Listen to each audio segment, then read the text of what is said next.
we're going to go ahead and get started. I think we have 13 that signed in online, and we have 21 that is here, and we still have, I think, how many we have online on your end?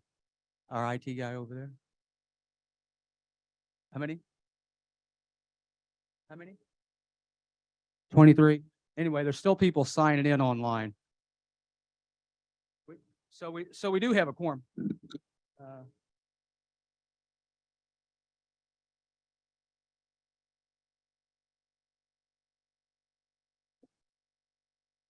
Okay, so we have 34 in all, was what the secretary was saying. So I'm going to go ahead and we're going to go ahead and get started. So I appreciate everyone being here today. We're going to look backwards a little bit today, but I just want to welcome you to the Caddo Nation membership meeting. Today is the first of the year, first quarter of the year. And what we're going to do, I'm hearing someone else talk. Okay, it looks like it's coming through the speakers or something. So what we're going to do is we're going to also take a short time to look backwards over the last year in a video where we've been last year to where we're at today. That way it gives everyone an opportunity what the council and this government has done in the last 12 months. And then we're going to talk about where we're headed. And so I appreciate everyone being here again on January 28, 2023 here at the headquarters, and that is online. So I'm going to go ahead and call the meeting to order at 10:25. Is that correct? At 10:25. And so if we can get a roll call on that end. Jennifer, you want to take care of that? Do we have another mic? You have another mic over there? Yeah. So all the tribal councils are present, so I appreciate Kay O'Neill and Verna Costello, Tracy Martine, Jennifer Wilson, Travis Threlkel, Kelly Factor, and Jennifer Reeder for being here. And so we have this gentleman over here. We're trying to do everything to where it's all inclusive. It's not just here locally that's listening. Just remember, if you're able to talk, we'll set some ground rules before we call the meeting to order, is that if there's a loud air conditioner problem that we're having at the moment. And so when that thing kicks on, until we get that fixed, we may not be able to hear. If you have, when we open it up to the members, if you have something to say, please come up here. If we have elders that can't make it up here, we'll take the microphone to you, okay? And so we're trying to limit everyone for at least 2 minutes if they have something to say. And the reason for that is we have people that are watching this all over the country. So just remember when you're up here talking that you're being watched and you're being listened to all over the United States and the world. And there's about 7,000 members, over 7,000 members today. So I just wanted to mention that. If we have to evacuate, I tell you, we want to go out that door and walk across the parking lot if something was to happen. It's just kind of a house thing that we want to do, a safety moment. So with that being said, we have a quorum. Okay, are we ready when you're in as a secretary? Okay, we are ready and we have a quorum. So we're going to go ahead and I don't see anybody here I can pick on. What? That I was looking at someone where I could get someone to help me with a prayer. Huh? Yeah. Well, I don't know if there's any. All right. Okay. I'm not going to put this on anyone. I was looking for someone that could help us out in the word of prayer. So I'm just going to say a short prayer and then we're going to go ahead and move on. Hoya ahayo kakaya heabosa ahayo. Konariska konaristro konahako konahatio ahayo. Goatsia ahayo and sitha ahayo. Myself, look at me today, Almighty God. Forgive me for my sins and take care of our people here. From the oldest to the youngest, you must help them, Almighty God. Help us to get along, to have love, compassion, hope in our lives, Almighty God, that we can understand each other and understand your will. Forgive us for the things that we may not get right in our life. But we ask you to bless everyone here and everyone listening online. Bless their homes, bless their loved ones, bless their day, bless their life and their bloodline, however it travels, and just be with them in their time of need. And Lord Jesus Christ, while we're here on this earth, we just ask that we can all pull together on behalf of you and learn from each other, teach one another, be kind to one another, and help each other. If I left anything out, I ask you to take care of it. Take care of this place here, Ohio. Be with our people, Konakai, the great doctor that you are. Take care of our teepee ground, our sacred areas that we have, the traditions that we have in this drum, and the different things that we do, Almighty God, and all those old people that once upon a time that was here that said prayers for us, Almighty God, that talked our language, Almighty God. Hasine, Almighty God, they talk to you. We can rekindle those prayers as we move along in life. Your Son, Jesus Christ, I pray. Amen. Okay, so we have thank you. We have the approval of the minutes. And for those that are online, the agenda also should be online. If it's not, it will be online shortly. It is my fault that it wasn't online. You should have a copy here. I've just been really, really, really busy. And I apologize for that. So we have the approval of the membership minutes from the last meeting. Uh, and those were shared. If you don't have a copy of those, let us know. We'll get you a copy. And then we also should have, you should have it online as well, if you everyone can look at those minutes.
At any time, if anyone wants to make a motion to approve the minutes, then we can do that online as well as here in person.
Do we have a motion to approve the minutes?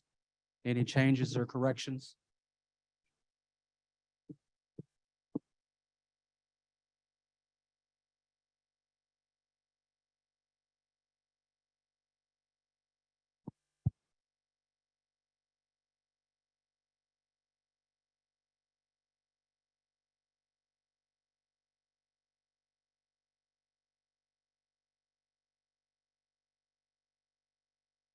Motion's been made by Diane Parton, second by Travis Guy. All in favor, and those that are online, please check the green light or what you need to do on your end, please.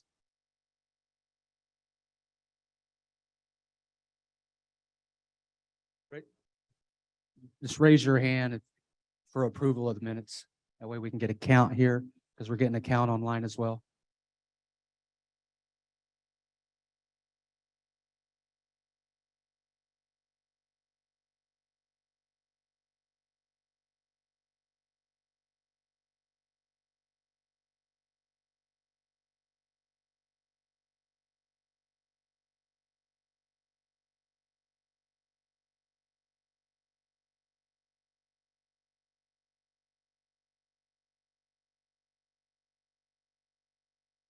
$19.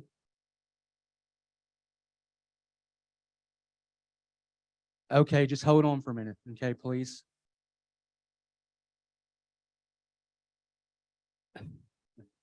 I think. Hold on.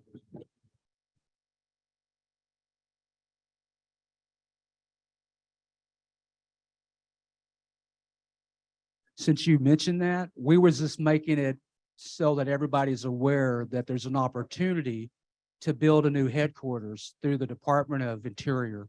That's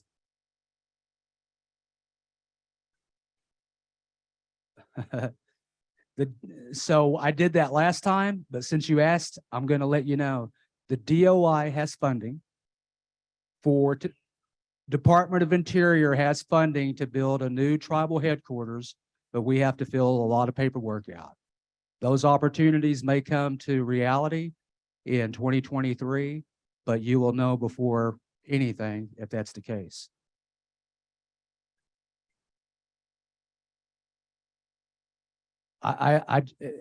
It's being funded by the Department of Interior.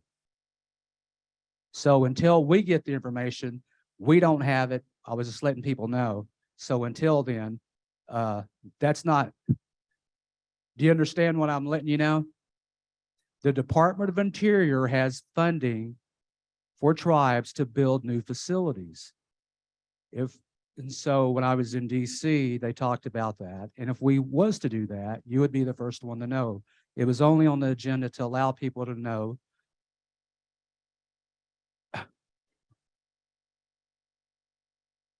We're already building the relationships to go after the money.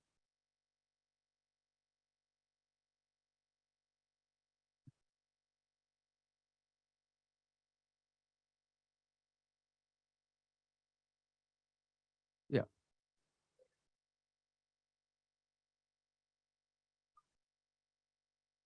Yes, we're talking to them about applying for the funding.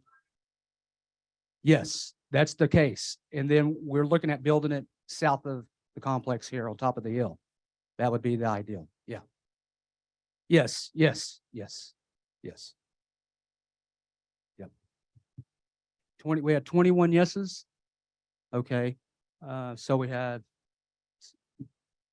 any no's?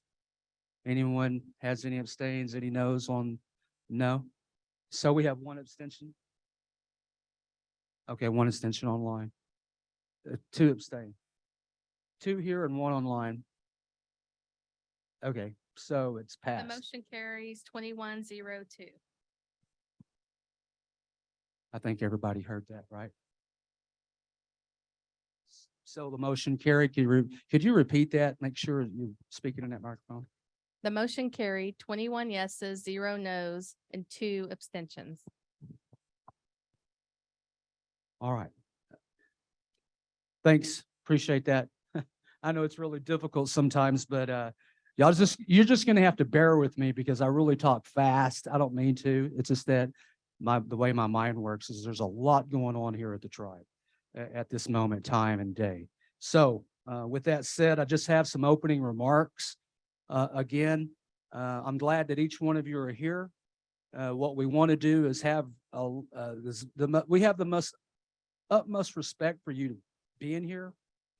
And we want you to be included in the tribe. If you have questions for us related to the tribe, please ask those questions. If you want to attack individuals, we ask that you don't do that because we're not about that. What we want to do is really instill our Caddo values that's been lost within our tribe. There's a lot of teachings within our tribe traditionally. And what we want to do is be able to have respect and get along and ask questions. If you have anything you'd like to talk to me personally about that you just don't agree with, you want to talk to us, want to talk to me, please come see me in the office, make an appointment or call me, and I'll get back to you online or we can visit. So with that said, I'm really glad you're here. Glad everyone's online. We're going to just do a little a look back on 2022 and where we came from. This is only a glimpse, okay, of what we've done in 2022. So go ahead and show that video, please.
Appreciate that. It's just a small glimpse of where we've been for 2022. And there's a lot more other things that we've done that's not even on there. And we've talked about that throughout the year. But anyway, I'm glad we have, we're able to show that and really appreciate all the contributions from all the programs, all the people, because it's all about community. And, that's what it's about, grassroots community people. And so, and that does not matter where you live or where you're at, we need to be all inclusive and bring in the people that live out of state as well and throughout the country and wherever they live to help move the tribe forward. So with that said, just want to let everyone know the tribal program budgets and the reports are online. If you want a copy, let us know. If we don't have it, we will get it to you. But just so that everyone knows that indirect cost is not on there. The reason for that, there's some information we couldn't get that done because there was a transition. We now control our finances, where it was outsourced to a company called Finley and Cook. And we felt the need that we need to source that internally. We have a comptroller and we have people here to take care of those finances that has master's degrees in finance. So we have an individual that's a director over finance, a comptroller, and accounts payable. And with that, we saved $1.2 million over the next 2 years by doing that internally. So just so that everybody knows, that's what we were able to do. And so in that transition, there's some of the information that went from Finley and Cook, unfortunately, when we was transitioning, there's some of the information related to numbers that we weren't able to get in this report. But we're hoping that, of course, in the next report, quarterly report, you'll have everything. And so what we did is we posted what we had, but I just wanted to be transparent. That way you know where every single penny is that we go after. Because unfortunately, the tribe doesn't have economic development. And that's one of the things I want to talk about. Because the tribe doesn't have any money. What we operate from is grants, and we go after federal grants to get the money for the programs and then build the tribe, go after more grant money, build the tribe, but we will die and live by indirect cost and grants. So until we have economic development, we're dependent on the federal government and its agencies to go after these federal dollars. And so before we move on to the ode business, I want to let everyone know that I attended the presidential summit in Washington, D.C. with President Biden and the Vice President Kamala Harris. And I was there in Washington, D.C. I met with the Department of Commerce. I met with all the heads and agencies for about a week. And one of the things that I found out, every federal dollar that is out there that tribes can go get, it's competitive. And every single dollar that's out there right now in Indian country is more money in Indian country right now than ever before. We have to go get it. Trust me, there are people politically in DC that don't want you to have it. And so right now there's 1.7 trillion. That's with the T up for grabs. But we know the debt ceiling has got kicked down the can last Thursday. But I'm going to give you an example. Over $200 billion went out with the American Rescue Plan, where cities, municipalities, and tribes, they could apply for these dollars. They just didn't give it to us. We had to have clean audits. We had to do the homework. They had to scan our face in. They had to take our fingerprints. They had to do all this other stuff. It's because it's taxpayer money. When we went after those dollars, we were part of 579 federally recognized tribes.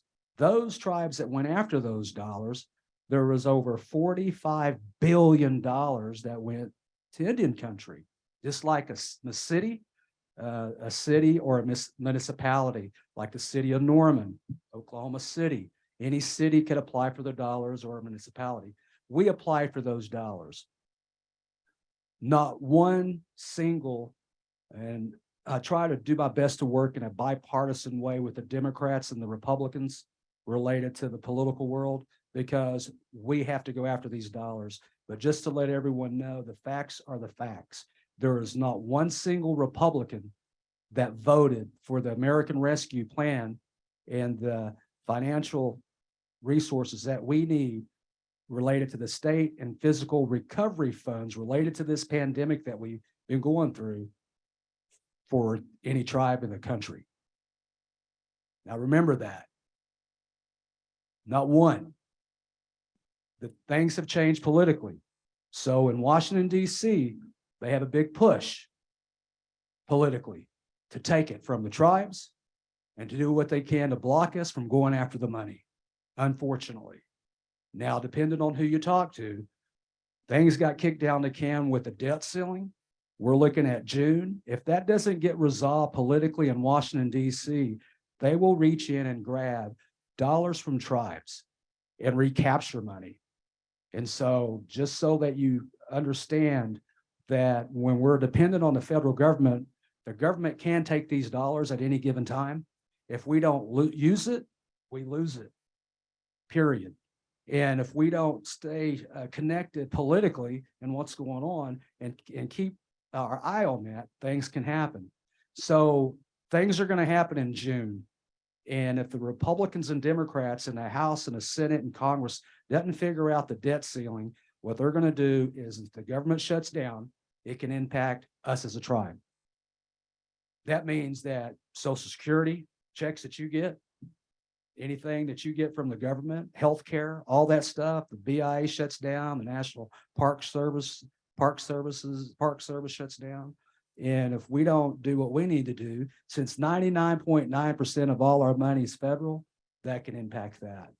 And what we're doing as a tribe right now, the tribal council is looking at all our federal dollars, whether it's social service, child welfare dollars, Department of Justice money, American Rescue Plan money. We have 60 different pots of money related to all these different grants, and they're all federal and state. And a lot of the state dollars that we have comes to the state through a federal process. So just so that everyone knows in this room, we're doing everything we can to make sure we're in a good shape by June, that we draw down the dollars we need, that we spend the money correctly for our community so that it doesn't, we don't get dinged for any findings and it's just, we can't do this, we can't do that, that we're all on board and people are making sure that we're doing the right things. And so I just wanted to let everyone know that we're doing everything we can to safeguard the tribe, its property, and the dollars that we have.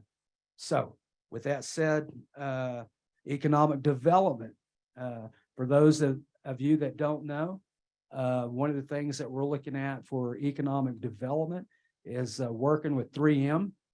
And I don't know if ever heard of 3M before, but 3M visited with us, and a lot of what they do is they put film on schools to cut down on energy savings, and they're looking at schools across Indian country and reservations, and they have federal contracts, and they're building and doing a lot with the federal government. So they're into federal contracting, and we're working with 3M, and we do have a Caddo Nation Economic Development Authority.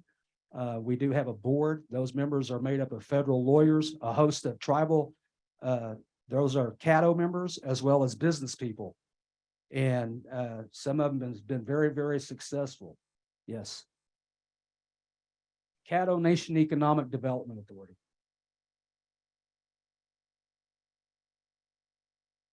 They've already been chosen, and it doesn't have anything to do with politics, right? Because it's outside of the political structure, and there's a federal charter that set that up. A federal charter that we set that up with. No, it's what I'm saying, that's not the process. What you just said is incorrect. Okay, since we're a federally recognized tribe, our job is to set things in place, right? So as a federally recognized tribe, we chartered an economic development authority outside the politics to go after economic development. I am, for right now. We have a gentleman by the name of David Bogle, who is a very, very wealthy out of Bentonville. And then we have another lady, her name is Catherine Thompson. She's a principal engineer out of New Hampshire. And then we have Zachary Keelan with Keelan Law, who's a federal lawyer out of Albuquerque. And then we have Joel Smith, who's the president of the Native American Bank in Denver.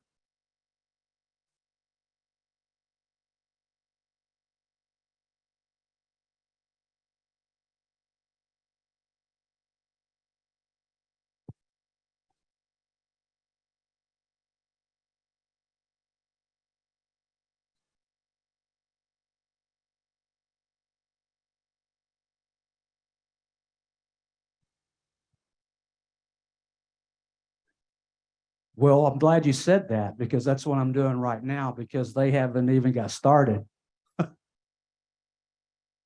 Well, for one, that's not what we're here to do today, is sit there and chastise each other. The reason they're not here is because we're just getting started. Eventually, they will be here as we get started, because there's no funding. Just the framework of that entity is created legally. But until they get started, we're just not there yet. Okay. So people online can't hear, so I'm getting comments about it. So Okay. you can write out there. Yeah, you can get started. You understand what I'm saying?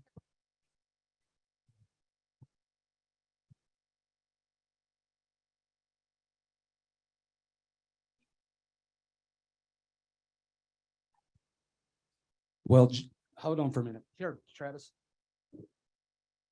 Well, just so that you know, just so that you know, okay? Legally, we have the authority, not you as a member, to set this board in place. If you have concerns about it, this is right.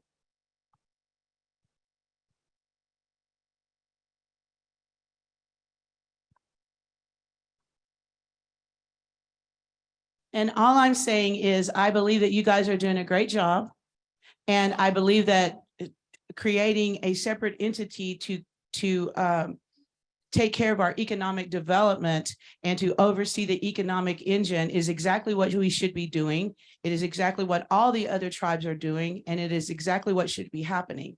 What I am concerned about, and I know that I speak for other people, is that this Caddo Nation Economic Development Board, or whatever title it was formulated, enacted, and seated without any members knowing about it at all. And from what I understand, this body is currently reviewing possible business opportunities. And I'm not saying that they're doing anything wrong. And it sounds like from what you told me, they are definitely qualified to be there. And it definitely, I'm really excited about it without a doubt. But do they have policies and procedures? Have they have a mission statement? What is their core values? What are they basing their due diligence on? What are they, have they gone to the elders and asked the elders, what kind of businesses should we be looking at or not looking at? So I'm not criticizing and are saying that it's bad. It just feels like it's coming out of nowhere with no input from the members. And whether or not the council can legally do it or not, one issue with our nation is that attitude of, well, we can do it, so we don't have to tell you. If we don't have to tell you, we don't have to tell you. That attitude right there is part of the problem that we have. So you're right, this is a membership meeting, but I believe that we shouldn't have been told like this. Well, And I just- would like to know more about it outside of the membership meeting. okay, that's fine. So with that comment that you made, you're exactly right, Diane. And let me let you know where we're at as a tribal government. That attitude about we can't do this and we can't do that, we're not going to stand for that. You're a member. There's 7,000 people. I'm a member just like you. The Economic Development Authority, I'm letting everyone know right here that it is established under a federal charter of the tribe enacted by the council. It has no money in it. It has no policies. It has nothing like that yet. These members are Caddo people. They don't want to put up with nonsense, okay? Because our tribes had that attitude and fought for years. What they want to do is move the tribe forward. And if they see anything that has an inkling of just demolishing it, they'll just walk away. That's how business people are. However, when we get to a point to where they're doing stuff and there's policies and procedures, they want to meet community people, they want to meet with members, they're building economically, then we'll get there. But I just wanted to let everybody know that there is a board. And we're trying to get everything situated legally, where I'm talking to people related to 3M and other government contractors about business opportunities and contracting with the federal government. And that's going to make the dollars, that's going to make the big difference. And if you'd like to help in those capacities, I'm just saying that I hear what you're saying. No, I don't want to help. I don't want to help. I don't want to be on this. But what I want to make sure that happens is that before any business is purchased, that our elders have been consulted and that mission statements and core values based on what our elders have said have been identified before they purchase any businesses. That's all I am asking for. Okay, just so that you hold on to that mic, okay? Not you. You can get back to Eric. Oh. Just so that you know, there will be community meetings, but usually how it happens in business, right? They're going to take care of business that needs to be taken care of to move the tribe forward. And so, you know, what you're saying is, I understand what you're saying, but some of it's unrealistic. Okay. And what I'm saying is those are all those things will be taken care of. Okay. But what I'm saying is we don't have time to sit here and talk about all those things, because eventually that body will come take care of everything. And then eventually we'll have meetings and everybody will know who Caddo is and what's going on in that world. But we ain't even there yet. Okay. Okay. I think we got off subject. And those are the things that we want to wait until I get done, then we can address. So if you have any questions related to where we're headed, but I want to let everybody know there's not one businessman, and I'm going to let everyone know this for a fact. There are millionaires and billionaires and people willing to help this tribe. And there are some that are Caddo. They do not want to help the tribe if we're going to be stupid about it. If we're not going to get nowhere, and we're going to chastise each other, and we're going to treat each other and roll each other through the coals, they'll walk away. Most business people will, because they've been watching the tribe for years. And quite frankly, we haven't got anywhere. We haven't done anything. We are our own worst enemy. We cannot get out of our own way because a lot of it has to do with jealousy, innuendos, and if I'm not doing it, you can't do it, right? And what I'm here to say is that I need you, you need me, just like what you're saying, Diana, we're trying to make sure that those things get taken care of. So I appreciate your comments, okay? And so we'll just move along. Yeah, well, I'm glad you're here. You came all the way from Texas too, right? Yeah, so she didn't know I was from Texas until this morning. Excuse I me, was just born. Bobby, I was just born there, raised here.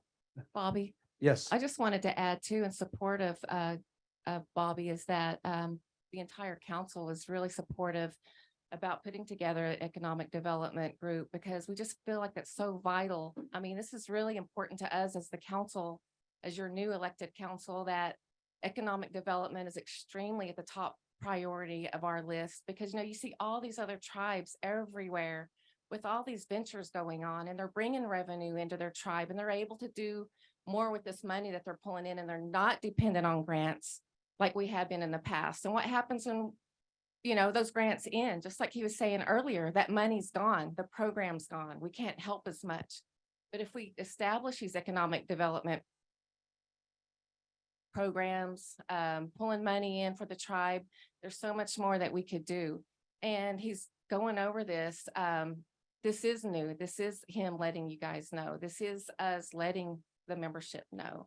So us as a council, we're very supportive of putting this economic development council together or group together and just being supportive of it.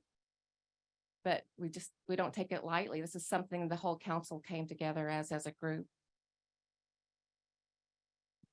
So eventually, hopefully we'll have a place for that entity here and the board will be here, open meetings, you know, just like any entity. But until then, just as this is a jumping off point, we're looking at economic development. There's 1.7 trillion out there to grab and we want to grab it. And we have to create the entities and we have to do things like Kelly just said to go after it. So it's just as a heads up, that's all. And so we're going to move on related to that. I'll give you an example of that. You know, we just acquired a small piece of property, which was really a good deal for the tribe.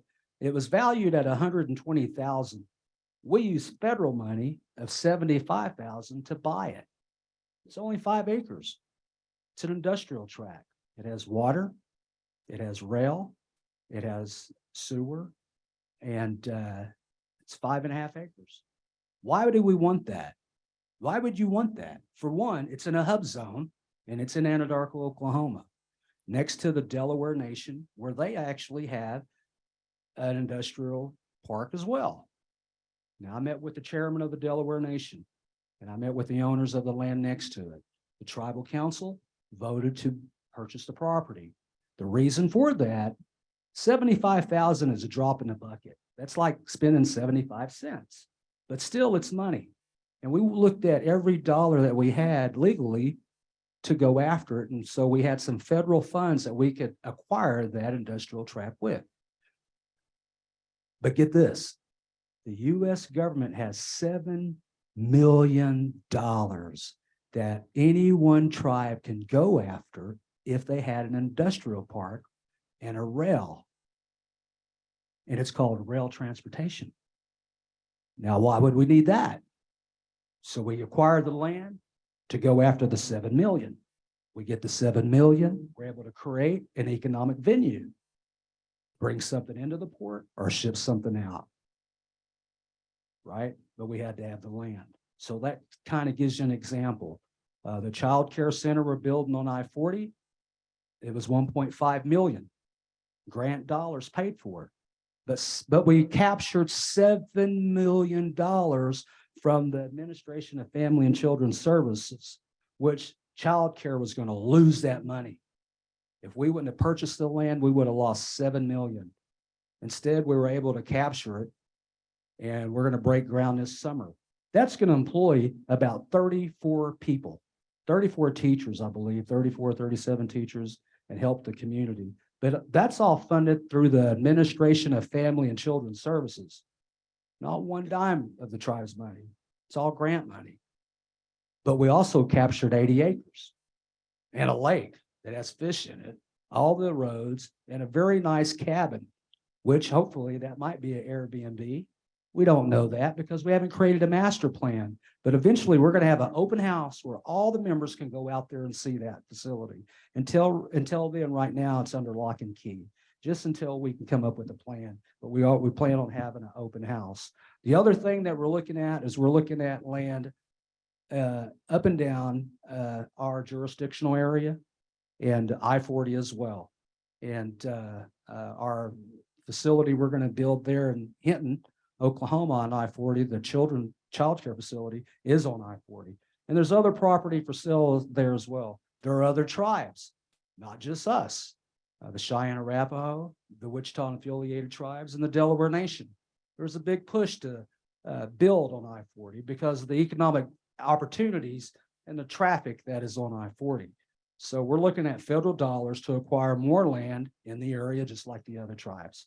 So I just want to let you know, with forming the Economic Development Authority, putting the legal piece into it, and what we're doing here as a council, we want to move towards economic development, but we're going after the federal funds that we need, hiring the right people, and then turning around going after more federal money. Remember 1.7 trillion that's out there. Hopefully stabilize the tribe. Tribe's out of debt other than that casino. There's no debt here at the tribe. $11.4 million on that casino. The payout would have been about 22 to 25 million when we all got here. There was nothing but debt here and this building was empty. Okay, let's remember that.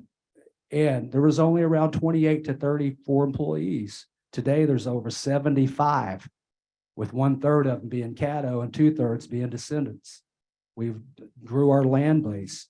We're trying to do everything we can, and we're going to continue to improve. And so I just want to kind of let everybody know that we're doing what we can. We're getting started off in a positive way, first of the year. And also, does everybody know where Gracemont is? Raise your hand if you know where Gracemont's at. Has anybody been to the store in Gracemont, right in town? Well, right now, guess what?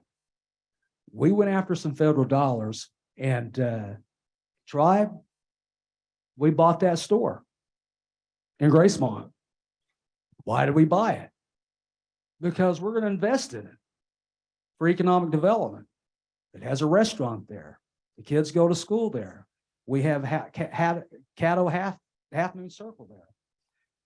We got it for a really good deal. And guess what? That just happened this past week. So we're looking at closing on that maybe Monday or Tuesday. But what's going to happen is we're going to rebrand this store here at the Caddo Tribe. And we're going to put all the bells and whistles in it. We're hiring people to help us put more people into it. We're going to open up the restaurant.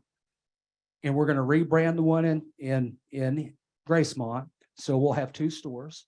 And we're going to stock both of them. Guess what? You won't be able to get gas from Anadarko to Binger unless you stop at one of our places. I think that's pretty cool. If I could buy Cranko out, I'd do it. Then we'd take Binger out. But we'd have to keep the people that like to talk to in Binger there. That was the only deal we talked about. No one's going to laugh in Binger about that, right? And so we're really excited about the opportunities that we have in moving the tribe forward. So I'm letting everybody know that we're doing what we can. And that's just a little bit about the economic development where we're headed. And I think we have on here the next tribal elections coming up in 2 years. Briefly want to just talk about that just for a moment. The next membership meeting, we're going to ask to put that election board together so that we can move on, because the next election will be here before you know it. And I want to let everybody know we did something, because we heard from members, especially from out of state, and we know that this needed to happen. We have hired a consultant that is a Caddo member that has his master's in our Constitution. He went to college, got a master's, and his thesis was on the Caddo Nation Constitution. So we hired his company as a consultant to come in and work with you for 12 months. And his job, he's going to have listening circles hosted. He's going to go into the community of Fort Cobb, Anadarko, Binger, Oklahoma City. He's going to have Zoom meetings. He's going to have town hall style meetings, as well as involve the entire tribe. Website, online surveys, mail outs, you name it. Why? Because we need your input. One of the things that we need to do, and everybody knows that we need to revitalize our Constitution. It does not fit today's day and age. That is not our role as a tribal council. We know that in the past, there's been council members, we don't have to say names, past council elected leaders, that has put constitutional changes on a ballot. When that occurred, that's more of a dictatorship. We're not going to do that. What we're going to do is we're going to have town hall meetings, online surveys. We're going to have community meetings for a whole year. And then at the end of that 12 months, they're going to provide the tribal government a report, an analysis of what they heard. And they're going to come back to the community. And what they heard at the end of the day is, this is what we heard all year long within the tribe, the Caddo Nation, and having meetings and surveys and doing all what we've done. And this is what we heard. These are the suggested changes.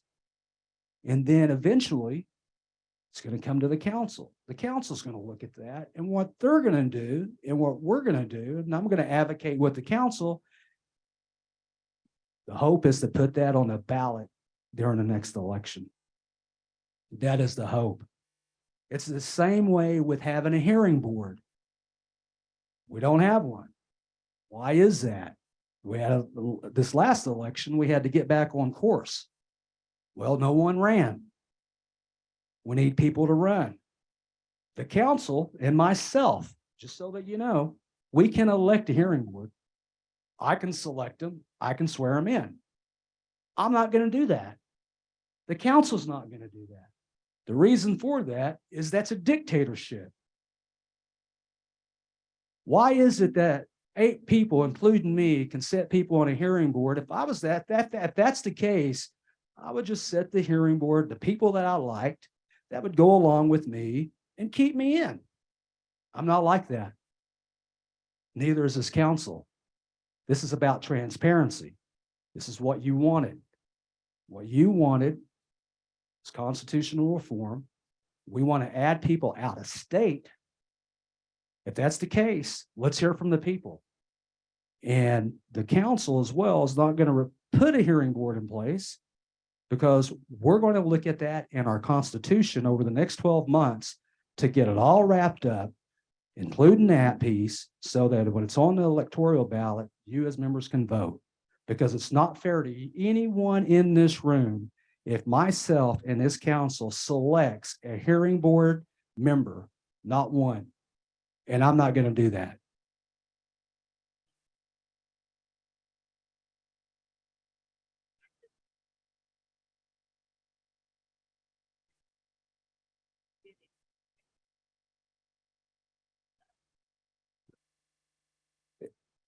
So no one can hear you. So we have an elder that's asking questions, but she's going to have to come up here or we'll take the mic to her, because nobody can hear her, unfortunately, but me. Yeah. Online too. They want to know who the consultant Yeah, is. that's fine. Who is this person that you have been in contact with, this Caddo person? that you have been in contact with to restructure our Constitution? This person is not restructuring the Constitution. He's writing a new one? No. Well, what the heck is he doing? He's going to come see you at your house and ask you what you think to put into the Constitution. Well, I'm sure he doesn't know to know what I think. I Yes, just- yes, I unfortunately. just want a direct answer. Who is it? Well, before I give you the direct answer, I want to explain so that you'll know, okay? What did you say? Who is it? You said that you don't want someone to come to your house? They can come, they can eat dinner, what? Good, because that's what we want to do. And he was a vice chairman of the Caddo Nation at one time, and he has a company. His name is Todd Goodman, is that correct? Right, and he did his master thesis on constitutional reform. And the Chickasaw Nation and the Speaker of the House and Bill Anatubby and some of the council members are going to go down there and see Bill. And they have a lot of lawyers, and they're going to talk to us about their ideas and where they came from. Because at one time they was a one-tier government like us, and it's not going to cost us anything. But for 12 months, Mr. Goodman is going to be meeting with you in community and everyone in the districts, as well as mail outs and surveys, and be knocking on your door. And he wants to hear what our people have to say. We can't do it without you.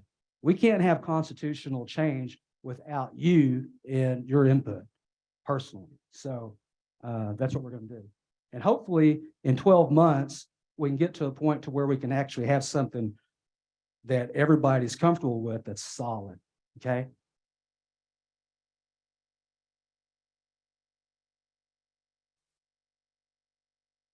Through surveys? Online surveys, media, social media, So Zoom, he's mail gonna come outs. sit, he's gonna come sit in a home of elders that live in the service area, but he's not gonna do that for elders that live in California and Texas. From what I understand, Diana, he's gonna be holding listening sessions. Is that? Because I know that the communities in California, Texas, Ohio, if he works with those communities, we can host listening sessions in our communities. And I think we can, I mean, I That's- don't mean to like throw it out there, but I think we could dedicate dollars for. think so. At large listening. You know, and eventually, this is what's going to happen. It's his job, right? If there's a body of people that's helping him, he's going to have a body help him, as well as other tribes helping us. There's no reason why, I don't want to put him on the spot, Diana, but there's no reason why the tribal government couldn't support some of those in-person meetings, maybe one in the South. Well, I thought, when we engaged him, we dedicated to provide the funding for whatever he needs. Right, Because he does need to reach as many of our 7,000 plus members because we need everyone's input. right.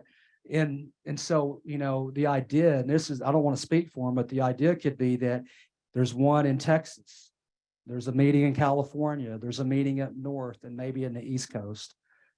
But all that is up right now. We have somebody and it's a It's the start. beginning. It's the Right, beginning and we have a Caddo leading it. That's great. right. Good choice. And so we're gonna, but all those ideas, Todd's your guy. So he'll be leading the charge on that. We just wanted to mention it to everyone. We heard what you said and we're doing what you said. And hopefully we can have constitution reform where it's not a one-tier government. It's more of a three-tier government eventually. And so not all power is vested in the tribal council, basically not the end all and be all, right? And so hopefully we'll get there. Yeah, and it started. It's now. already started. We just brought them on board, what, 10 Yeah, days this- ago? Yeah, and this is a very big project. It was way bigger than the council or the chairman could handle. So we found it was better to hire a consultant to make the deliverables. Because, we've been talking about it for 18 months and we barely got started. So he's ready, he's hit the ground running, and hopefully we'll start seeing, like he'll start having listening sessions and meeting with people pretty soon. Well, bless his heart, he's not doing this for nothing, right? Right. How much is he getting paid? You know, just so that you know, if you want to know that, we have the financial reports online. I really don't want to say what anyone. And his salary is listed, Yeah, it's minimal. It's a minimal expense. and it is, Right, it's a minimal expense. It's not a whole lot of money. He's is just it trying by to- the hour or is it by, It's permanent? for the 12 months, what is it for the, entire project for 12 months, right? and it's a certain amount for the entire project, no matter how long it lasts? Yes, ma'am. Yeah. So he knows he bid it, he knows he took it, he knows he's got a lot of work to do. We're all praying for him. So Todd, if you're out there, the tribe is praying for you, because this is huge. Does That's a anyone want to good- say That's anything a good about, point, Bobby. Why aren't these people here? what's that? Why aren't these people here? Why Well, he's isn't not Todd here? Why isn't our lawyer here? Why isn't our economic committee here? Well, just so that you know, the Economic Development Authority is not here because there's a cost associated with that. And they're not doing anything right now. And we're not going to spend money to have them come here and not get anything out of it. And the How reason about our lawyer? lawyer's not coming either, because we don't need him here. And Oh, yes, we do. Oh, yes, we do. I think a bunch of us have questions about and what is our lawyer's name and how much is he getting paid? again, if you want to know about finances, you're gonna. No, have to what's go on. his name? Steve Ward. He's And with where's- Connor and Winters, Where's he from? Tulsa, Oklahoma. There's federal lawyer. There's 200 in the law firm. I'm sure my son-in-law knows him. I'm sure he does. Okay. All right. And why isn't he here? Because it's a cost by the hour. And he would have to justify in his law firm why we would need him here. So we're paying him by the hour. Yes, ma'am. And how many hours has he put in? He only puts in the hours when we need them. And we don't get, all that's tracked internally. I couldn't tell you how many hours Under what program is he getting paid? out of federal dollars that we receive from the state's government. All of our dollars are federal. Right. And so there's part of them that we can use for legal counsel. And so that firm is being paid only to provide services when we need them. And nothing more. Has he been paid services for our situation with the Wichita tribe? Yes, And has he enforced our restraining order? that's not his authority. Pardon me? He doesn't have the authority to do that. Well, who does? We're paying him. Okay, so we're on constitutional reform and I. Oh, and all right. But, I'm sorry. but since I'm you, sorry. but since you That's right. asked about an attorney or lawyers don't issue orders like that, that will come from, Is our attorney anyway insisting, Mr. Goodman? what's that? Is our attorney, because our constitution is going to be a legal document. Right, exactly. Is he assisting Mr. Goodman in any way? Not at this point. Until we have community meetings and something wrote up, we don't have nothing to provide them to look at. Eventually, yes, those federal lawyers like Steve will look at what's being proposed. But until then, we don't have anything to look at. Now, you asked about WCD land. There's things that we cannot talk about related to that because it's an ongoing case. But I will tell you that This man is not your lawyer. This man is not their lawyer. Right. He is not my lawyer. He's not Lita Beth's lawyer. He is our lawyer. And Exactly. our, in my interpretation, is the Caddo tribe. right. And if he can't answer questions to his client, who is the Caddo tribe, who does he answer to? If you want him to answer and come talk about that, he Don't can. razzle dazzle now. Come on, just Okay, answer the so question. he answers to the chairman, and the chairman is the elected representative of the tribe. Now, if you want him here, That's no you- problem. We'll, I'm sorry? we can have him here, but just so that everybody knows with what she's asking. Yes, the chairman needs to coordinate that. Maybe these people on the boards, these people who are working for us, maybe get them on Zoom, maybe get them. Yes, at any But time, he's just our elected representative to coordinate all of this. so that, just, For us, for just- the yeah, Caddo yeah, tribe. just so that you know. And then I'm gonna ask kindly if we can get through this, right? And just pause for a moment with what you're saying. At any given time, any of our lawyers, any program directors, our employees, as well as our financial people can be here. That's not a problem. Well, this is a membership meeting. Shouldn't they be here? No. And the reason for that, it's a cost associated to it.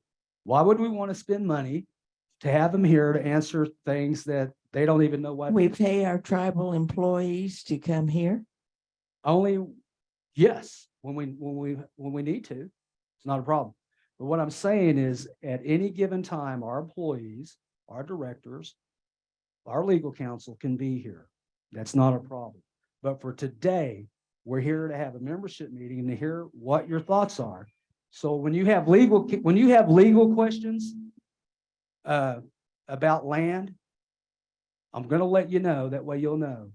The Secretary of Interior in Washington, D.C., there is the Wichita and affiliated tribes has to appeal a decision out of Virginia. It is now out of our hands in this region. And so it's in Virginia with the Department of Interior through, what is it? IBI, and it's not IBIE, I'm thinking of higher ed. It's with the appeals board. So the agency here, the region here made a decision. Those decisions were in favor of the tribe on all WCD land. Those decisions and those court rulings are online. We posted it for everyone to see. But right now, the Wichita and affiliated tribes have a dispute. There's certain things I cannot disclose publicly. People are watching this online, but I will let you know that in Washington, D.C., they had to appeal. That appeal went to D.C. and Virginia last week. And so until, and there's certain things the U.S. government has to do now. But we'll keep everybody informed. But right now,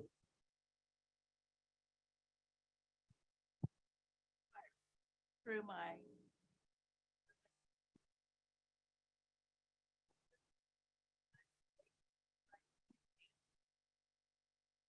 for what?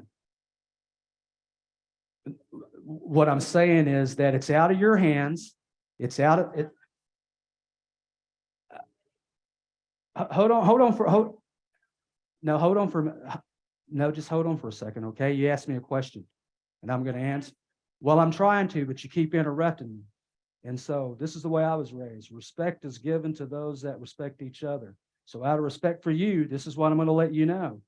It is out of your hands, out of my hands, out of the BIA's hands, out of the agency's hands. It's in Virginia. They will make a decision. If it goes against the Interior Board of Appeals in Washington, D.C., Department of Interior, IBIA, in IBIA, Indian Board of Appeals. Board of Appeals. What's the correct acronym? Interior Board of Appeals. That office is in Virginia and Washington, D.C. Yes. Let me see, hold on. That's a good question. I think it's the Bureau. So it went all the way up to DC. The board is under the Secretary of the Interior. And Yes, and it's the Interior Board of Indian Appeals. That's where our appeal is for WCD.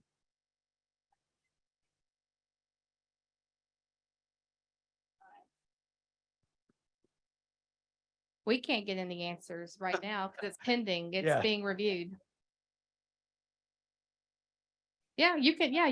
Yeah, that sounds like a good idea. If you did, I got a better idea. You can come go with me and we'll both go to Virginia. The whole thing is that yeah, Yeah, you're free to write to Yeah, your you're congressman. free to write to your congressman. What's going to happen is you're probably not going to get very far because the congressman, I've talked to them, and we can't even get our congressional leaders to get anything out of the federal government at the moment either. And I'm a tribal chairman, but maybe I should take you with me. But I will let you know that we've won every single appeal, every single thing that we've done related to WCD land. The agency and the superintendent in the region and the solicitor's office ruled in our favor. All those legal documents are online. And if you want a copy, we'll be glad to give you a copy so you can read it all, so you can have it personally, a hard copy of it. But again, we have a sovereign nation, that's the Wichita and affiliated tribes, that disagrees with the government. So their appeal went to Virginia. And now the Bureau in the region here has some things they have to send up to Washington. And so we're at a waiting hold to see what happens. So that's where we're at.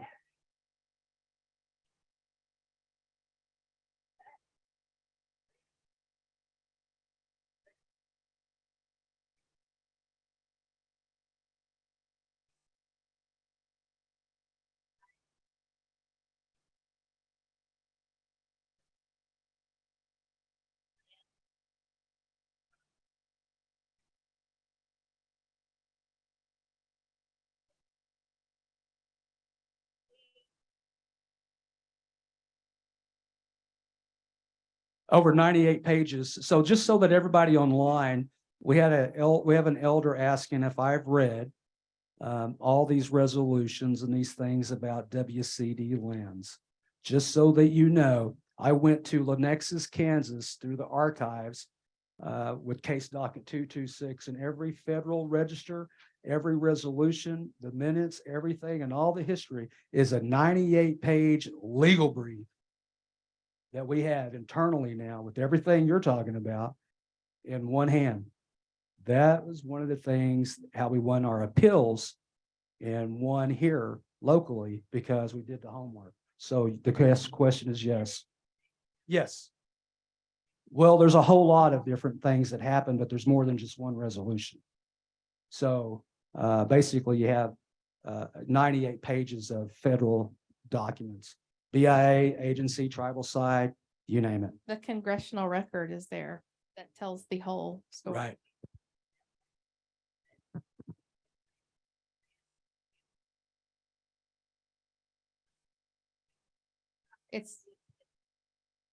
All of it's there. It's part of the congressional record. So it's Yes, all so there. everything, just so that you know, that's what Virginia will be looking at, every single thing from day one to where we're at today legally, and all the resolutions, everything. It's pretty extensive in all the history, and they're going to be making a decision in Virginia about what they're looking at related to what you're talking about. So as soon as we find out, you'll be the first ones to know, and we'll post whatever we need to online. Okay, so we beat that dead horse for a second. Now, everybody knows we're going to go to constitutional reform, and if there's any questions from the floor that we have, council members, do y'all want to add anything before we open it up and let people, when we start answering questions? Go ahead, Kay. You can just pass it down the line if anyone wants to say something. Hello? Okay, that's working.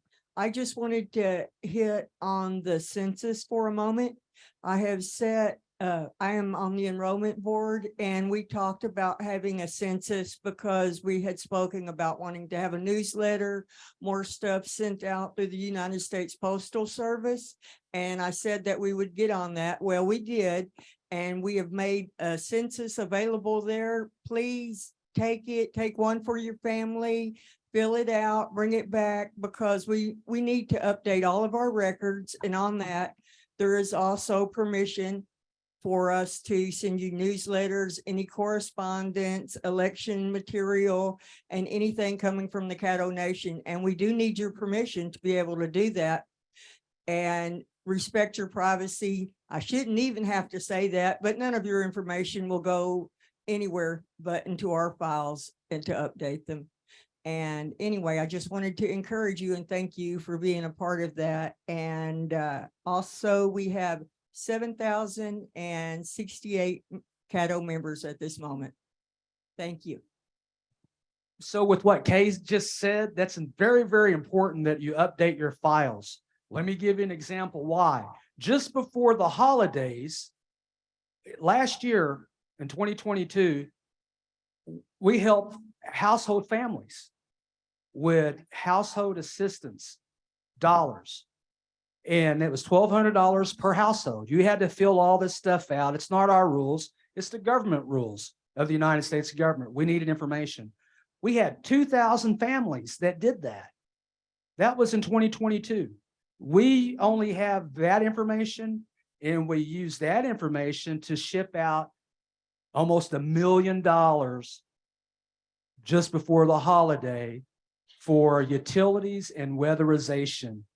It was $500. It was just before Christmas and just before the new year. That $500 was for utility and weatherization, whatever. And the reason for that is because gas is up, utilities are up, people are having a hard time. Propane's expensive and it's wintertime. So the idea the council had is let's go ahead and ship out this $1 million to almost 2,000 families. The problem that we have is people hasn't updated their addresses, and some of those checks came back. If you're online and you think you might be one of those persons, please contact the Caddo Nation and let us know.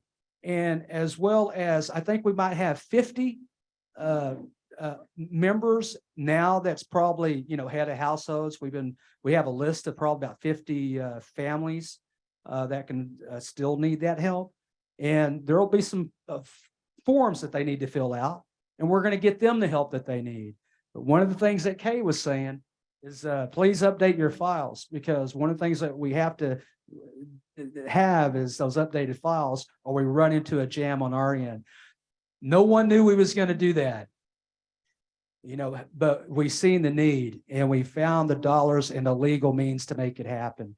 So please update your files. And we're glad that we was able to help offset some cost.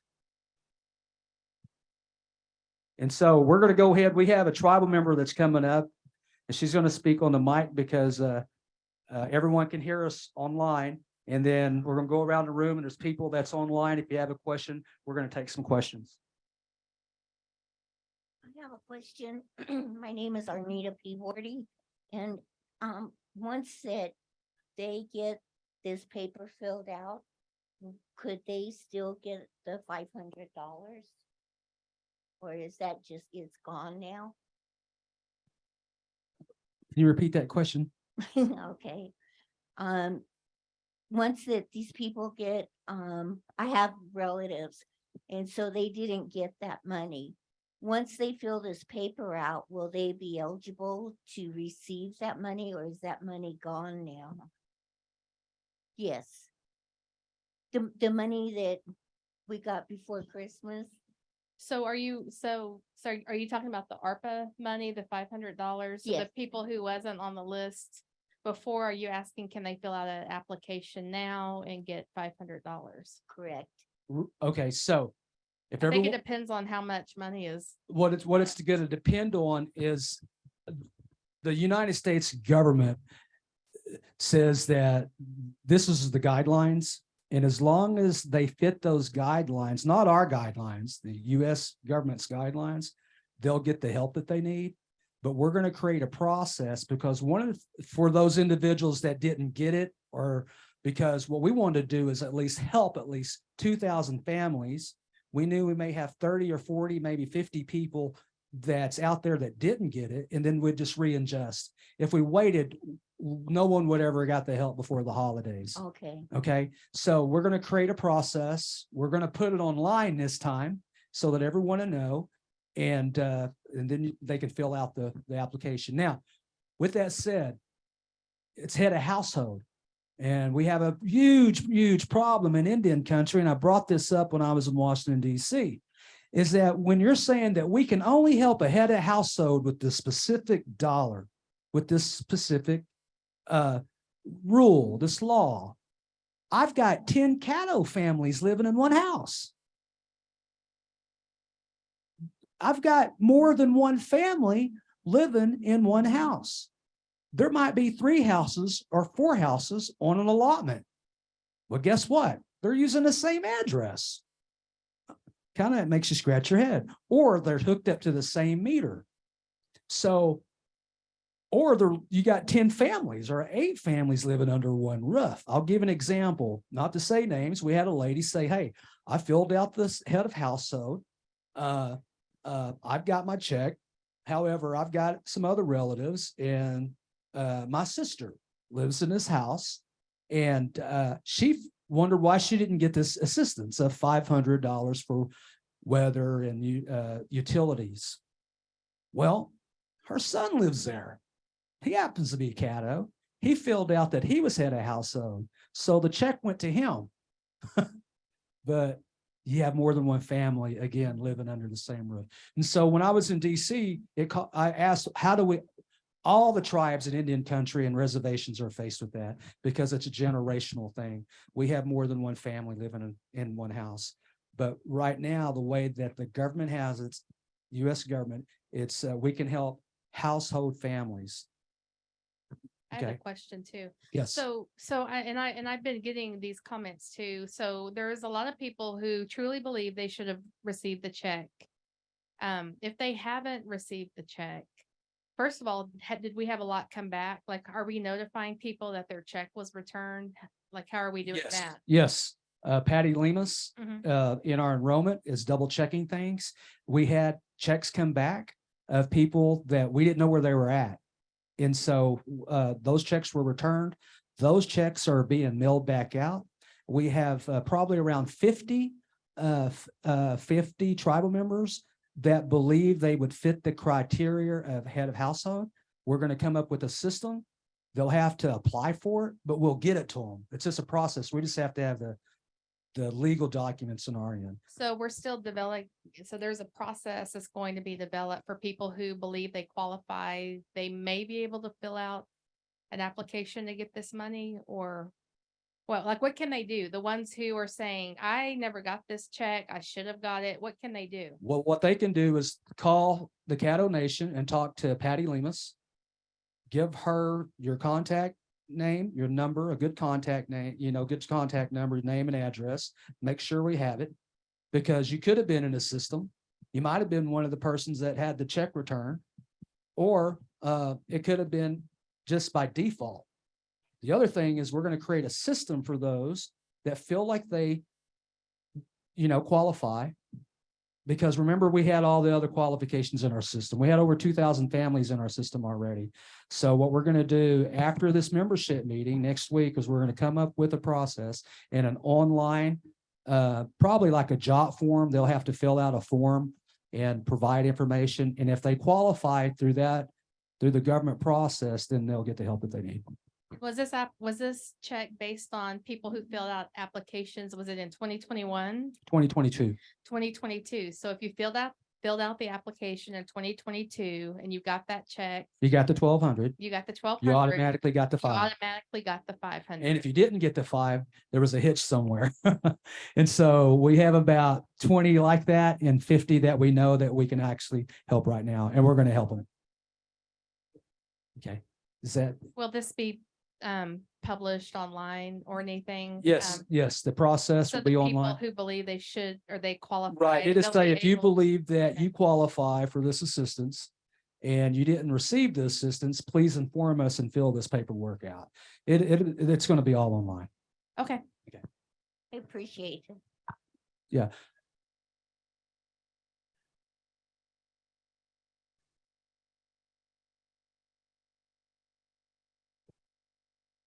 Not on our end, written. We're just trying to locate people. Yeah. Yeah, we'll figure it out. Good afternoon. My name is Diana Parton. I want to address the council, tell you guys how I really appreciate all the work you're doing. I've been observing the council now for over 25 years, and I believe that this is the first body that has worked together truly effectively to push our best interests forward. And I really appreciate everything that you're doing. And the leadership, everything runs up as well as everything runs down. So this is a reflection on the leadership all the way up. So thank you, Chairman Gonzalez, and thank you all of our representatives for everything that you're doing. So please don't think the questions that I'm asking is in any way criticism, okay? And the questions that I was asking earlier is a question from a member that's been observing this council for over 20 years. And the last time that we asked about stuff regarding business investments, we were giving no information. So I love what y'all are doing. I love the board that you started, but when we asked for information regarding the last casino, we got zero information. And so glad that there's oversight. I'm here today to talk about some stuff that's going on. My father's lease is coming up. And I would like to know if the nation, I know it hasn't in the past, but since we're new and we have new leaders, I want to know if you guys have any thoughts, initiatives to do landowner education for our members when these lease renewals come up. Because I know that there are trust land ownership education classes out there. And he just automatically renews his lease without even thinking about it. And we all know why. Okay, but so this is a new age. We're new. What can y'all help us with this? Yes, we can host one here online. Okay. I did go to the agency and I did express to them that, look, we need help. We have members that don't understand the lease process. And I can't help him because I don't understand it either. Right, or they don't understand the oil and gas leases versus an agricultural lease. And so we also have an elders account through a court case. People asking whatever happened to the elders money. Well, those are IAM accounts, individual ended money accounts for the tribe. It took me over a year to get them to respond, the government and then when they finally respond, I had a name on a letter, but that person was gone for 8 months and retired out. I just talked to them last week and I've been harping on them to get some technical assistance for our members. And what happened was I went to a meeting with the regional director, the deputy superintendent and their staff. We have a new regional director as well. What happened was the agency here has over 47,000 people in over 7 federally recognized tribes, right? And over 500 probates because of the pandemic and people passing away. Their staff, they're understaffed. There's only 24 people there. So I wrote letters related to asking questions just like you, because I have, tribal members come in and here's where we're at. They'll provide technical assistance to the tribe as well as you as an individual, but it's better for us to host something here online and get them to be a part of it than you to do it as an individual, because as individuals, they become like, pushed back, I guess. It's like we hear you, but we'll get to you when we get to you. Okay. And that's kind of like the probates too. So we definitely can get something going. Okay, great. Thank you. I think we ought to host it here. I think so. Yeah, we should be able to call in on. So here's what we're going to do. I will talk to the agency related to your questions again, host a meeting here, get it online, and so that the people out in the world can ask them questions. Yes, Yeah. yes. Thank you. No Thank problem, you. No problem. The next thing is, and I really wish that someone from the housing board was here. I don't know if anybody's online, but if you're going to serve on a board, you really need to be at these membership meetings. And someone from the election board should be here as well. I want to know if you guys didn't, I don't know if the council knew that the United States Post Office does not pick up mail at Regency Oaks. So we have an elder building that houses how many? 14 units, and the US Post Office does not pick up mail there. Yet we expect our elders to mail their rent check. Now, I don't know everybody that lives there, but I know for a fact that 4 elders that live there don't drive. So these 4 elders are expected to once a month go somewhere, get there and mail, because the US Post Office does not pick it up. If housing doesn't receive it at Gracemont by whatever it is, the 10th of the month, then it's late. If so, one of the residents there has tried to work with the United States Post Office to get it cleared up, and they won't work with them. I have a solution. The housing people won't work with them either. So I have a solution that I'm bringing to the council. If there was a lock box inside the CHR building that the elders could put their rent check in, then they would never, ever have to worry about it being late or having to drive somewhere. And the reason I'm suggesting this is that the housing personnel, after they receive the check at Gracemont, fill the receipts out and then drive to Regency Oaks and leaves the receipt on the doors. So why can't they go to the lockbox, process the payments, and leave the receipts on the doors on the 10th? And that way the elders do not have to worry about getting their checks on time. So I am requesting that you guys consider putting a lockbox inside the CHR building so that the elders can put their rent checks there, and direct the housing personnel to pick up the elders' rent checks out of that lockbox instead of expecting them to mail it. That's what I'm asking you guys to consider and report back to us on. No, yes, ma'am, they do. The United States Post Office picks up the mail, but there is no place to drop mail off. Right, but the post office doesn't, but there's no place for the residents to leave mail going out. You see what I mean? There's no place for them to leave mail going out. So they have to go mail it somewhere. So they have to go into town or somewhere to mail it. Yeah, or give it to the nice CHR staff and ask them to take it wherever it's going. But it's just, could you just do that, please? Well, Could you consider unfortunately, it? that's exactly the reason why you create a housing board to deal with those type of concerns. But when those things don't get taken care of, we have a member like you all the way from Texas to let us know, which we never knew that until today. So I appreciate you letting me know. And what we're going to do is we're going to resolve it. And we may be able to talk, I'll talk to the Postal Service too, but it may be able to, you know, like those lock boxes you can put outside and they put concrete in, they got a key. Well, Chairman Gonzalez, one of the residents did talk to the United States Post Office at Washington, D.C. And the United States Post Office could replace the current box that's there. Right now, there's a box there where the residents can put their mail in and the post office comes and picks it up. But in that piece of equipment, there's no receptacle for the residents to put outgoing mail. All the U.S. Post Office needs to do is replace that piece of receptacle so that it has a place for them to put it. But Okay. there is money involved with replacing the receptacle. I personally believe that the housing authority needs to pay for that or work with the U.S. Post Office to pay for it. But the resident at Regency Oaks that called could only do so much. Yeah. But yeah, that's and if- but Right, that and- would work. Right. That And, would and if, work. and if we don't know about it, we can't fix it. Right, right. So we're going to fix it one way or the other. Okay, So I appreciate it. thank you. Thank you Thank very much. Yes, ma'am.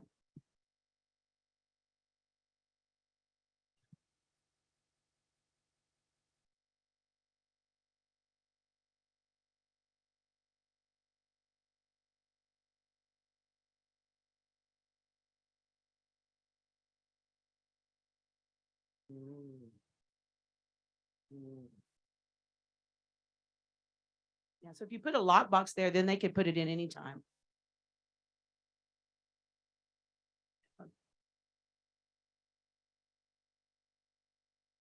Yeah. I appreciate you guys looking into that. The next thing on my list is policies and procedures and operating procedures for the council. I have been trying to come and address the council regarding issues that are going on in Texas. We have a lot of issues going on in Texas regarding Caddos, regarding artifacts, regarding all kinds of things. I have been told by the Oklahoma City rep, the Fort Cobb rep, the chairman, and the secretary that to get on the council agenda and to address the council, I need to send an email to someone named Matt Tolpin and ask for the next council dates. And when he tells me what the council date is, then I will ask to get on the council agenda. I have emailed him 3 times. And as of this morning, he has not responded. So sorry, I don't want to be disrespectful, but I don't want to hear the issue that we're all busy. I've emailed him 3 times now and asked him for when the next council date is. So what my concern is there was a time when the policies and procedures for the entire nation was posted. And in those policies and procedures, it stated that the council would meet every second or third Thursday of the month. And that was somewhere in some governing document, which I can no longer find. So I don't even know if it's valid anymore. But I believe that it's probably important that you guys publish the council meetings, or at least have the administrator return emails when a member has requested 3 times to address you. So when will the next council meeting be, and can I get on the agenda? Lou, okay. So that's a very good point. So the question for you is, we got a lot of business taking on right now, and sometimes we have to have that last minute meeting, but how would you feel about at least moving forward? We can at least set one date of the month. It might not be the very next one, but we can set at least That's one fine. date of the month until we can get things on a. That's fine. roll there. I mean, if he would have just emailed me and told me one time, I wouldn't Yeah. even be standing yeah. here. If he would have returned one of the 3 emails, I wouldn't be standing here. Well, you can come show me where you returned them, because I don't have them. So just so that you know, but if you wasn't here, we would have never found out about the mailboxes. Right, So, right. so it's a win-win no matter what. So true. But I did ask you to come to meet with us regarding Texas. You right? did, yeah. And so we will do that. Yeah, Right? yeah. But here's what we need to do. There's a lot of things going on in a lot of different states, but Texas being Texas, right? The tribal government as a whole represents the tribe, not an individual. Right. Some of this now, I'm going to give you an example. Cecile Carter, when she was writing a book about, the Caddo Indians, right? Caddo people, she came to the tribe just like you're wanting to do. And she became an ambassador to the tribe related to stuff that was going on. And she would report back to the tribal government and let the council know. We can't be everywhere at once, right? And just like when they was unfortunately digging up our people in Texas, those projects are still underway. We didn't have anyone to respond. Now we have a TIPO. Now we have a NAGPRA person. We didn't have a lot of the stuff that you're talking about. One time it was there, maybe it's not there. This place was completely empty when we got here, and no resolutions, no minutes. So we have to reconstruct everything. So like Travis was saying, let us know before you leave after we're done, and we'll figure it out to where you can come and be on the, be on our agenda. Okay, you answered my questions about the business stuff. Thank you very much. Regarding cultural preservation and cultural knowledge for the at-large members, there's been quite a conversation going on Facebook regarding that, and regarding the need for there to be a concern at the council level for cultural knowledge being passed on to at-large members. And I did some research to find out what other tribes are doing for their at-large members. And I found it very interesting what the Cherokee Nation is doing, and I would like for this council to consider that program. They have what's called the Cherokee Culture at-Large Program, and it provides citizens that live outside the service area staff to bring cultural and historical information to the communities outside the service area from the chief and local community activities. So they send staff with cultural information and historical information from the chief, and sometimes they take the chief with them. And the Cherokees aren't the only ones who do it, because I'm in Dallas, and all of the 5 civilized, including the Kiowa and the Comanche, have big outreaches in Dallas, and they all do this. They have big cultural things down there, and their chiefs come down there, and they provide this cultural education for their people at large. So it's called the at-large program, where they're sending staff down there and their communities are holding events. Another other thing that they do is they have adult camp where it covers all aspects of the culture.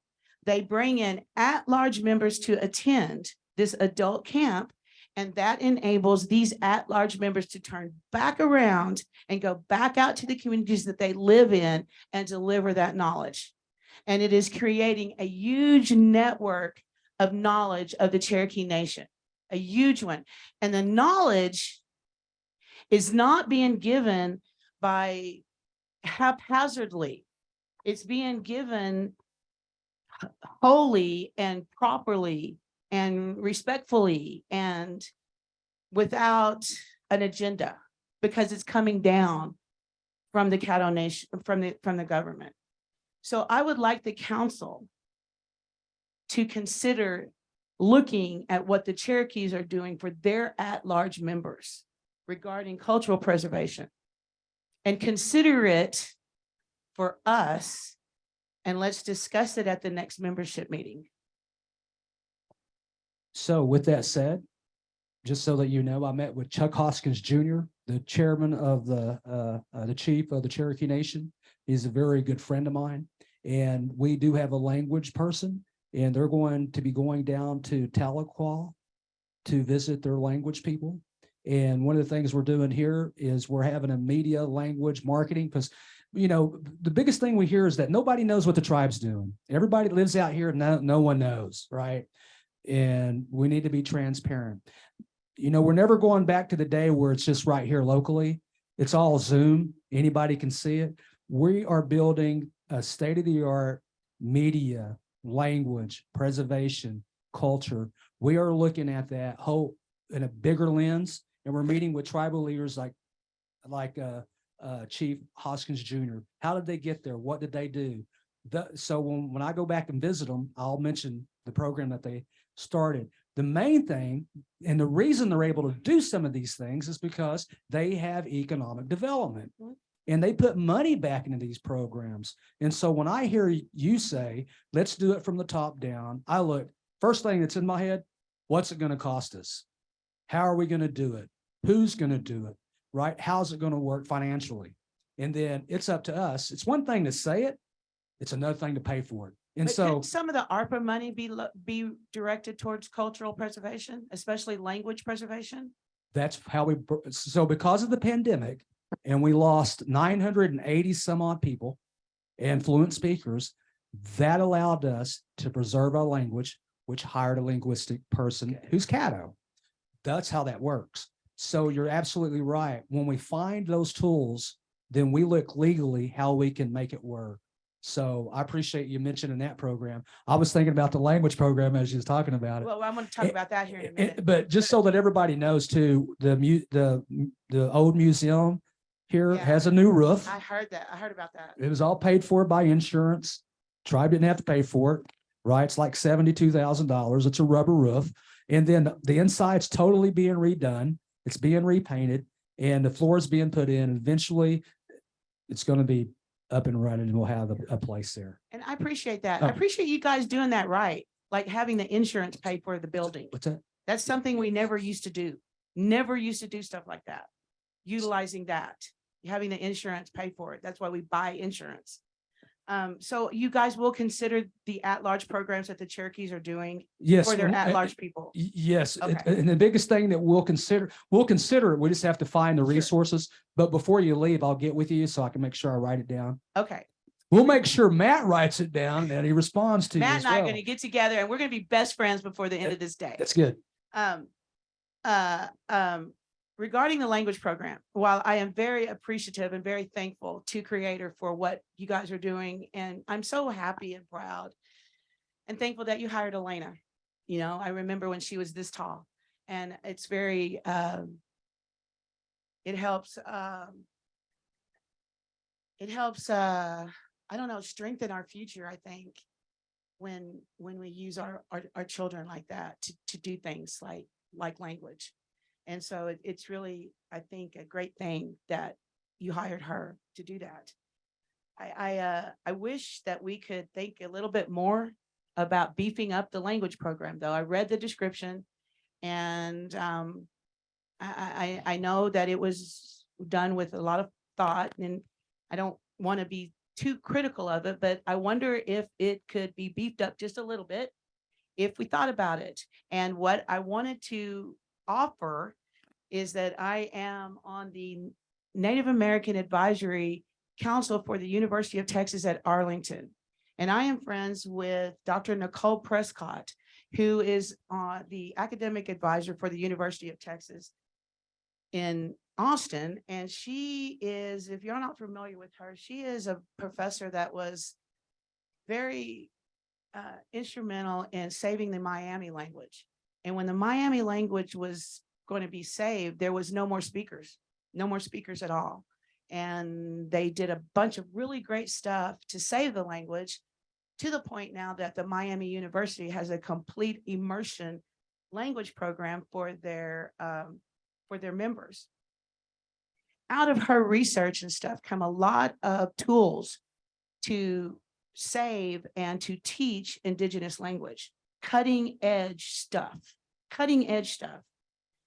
I've talked with her extensively over this work that her and I are both doing, and she is just standing ready to help us do what they've done for the Miami Nation, including finding funding to do it, because she understands how we are where they were. We just still have a few speakers left. So there's a way she's almost like kind of really wanting to really help. She's also telling me about a software program called First Voices. That's a suite of web-based tools designated to help Indigenous people capture the language and create teaching tools. Because, to be quite frank, Chairman Gonzalez, if this language program is just going to stop at creating teaching resources, it's not going to be enough. Just so that you know, we have people online that has questions. So, Okay, that's it. so just what you said, we have someone now, right? That's a linguistic, that knows linguistics. And we was able to capture them to save our language. We have very few people that speaks Dakwinahasine, that talk Caddo, okay? That program and what the language department program looks like, our website internally, the information, the sharing, the teaching, the tools that we need, the partnerships that we need, I would suggest, because it's her role to build that for the government, right? I would suggest that you visit with her. You have, and she won't take any information from me unless it comes from y'all. Well, it's public here, okay? This is a, So that's what I'm thinking. so here's what I want you And I to do. appreciate her being that way. Right. That's great. Here's what I want you to do. And if she's listening online, Yeah. right, in the She's great. council, if they have any objections, because everyone's so busy. If you can just have a healthy conversation with her, it's her program. She has the lead. She reports to the tribal government as a whole. You're a member, but just talk with her about what you're talking about. Okay. There may be things that we can do. There may be things that we can't do, but have a healthy conversation with her. Okay. I don't think so. I have Okay. a lot going on. I think so. Okay. Okay. All Thank right. you, guys. Thank you. Appreciate it. Thanks for being here. Okay. We have some questions online.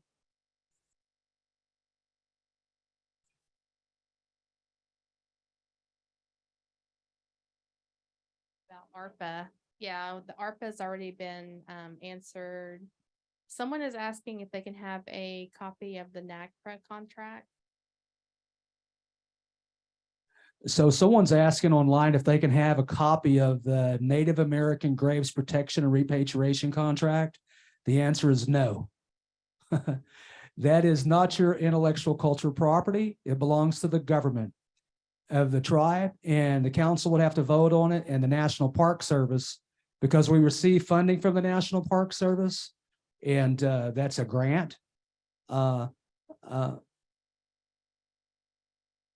Oh, good. It's contract, not contact. And so, yes, the NAGPRA person's contact information is Stephen Botone. And he was out at Bodark Lake and representing the tribe and out there on site when they dug up over 200 of our ancestors.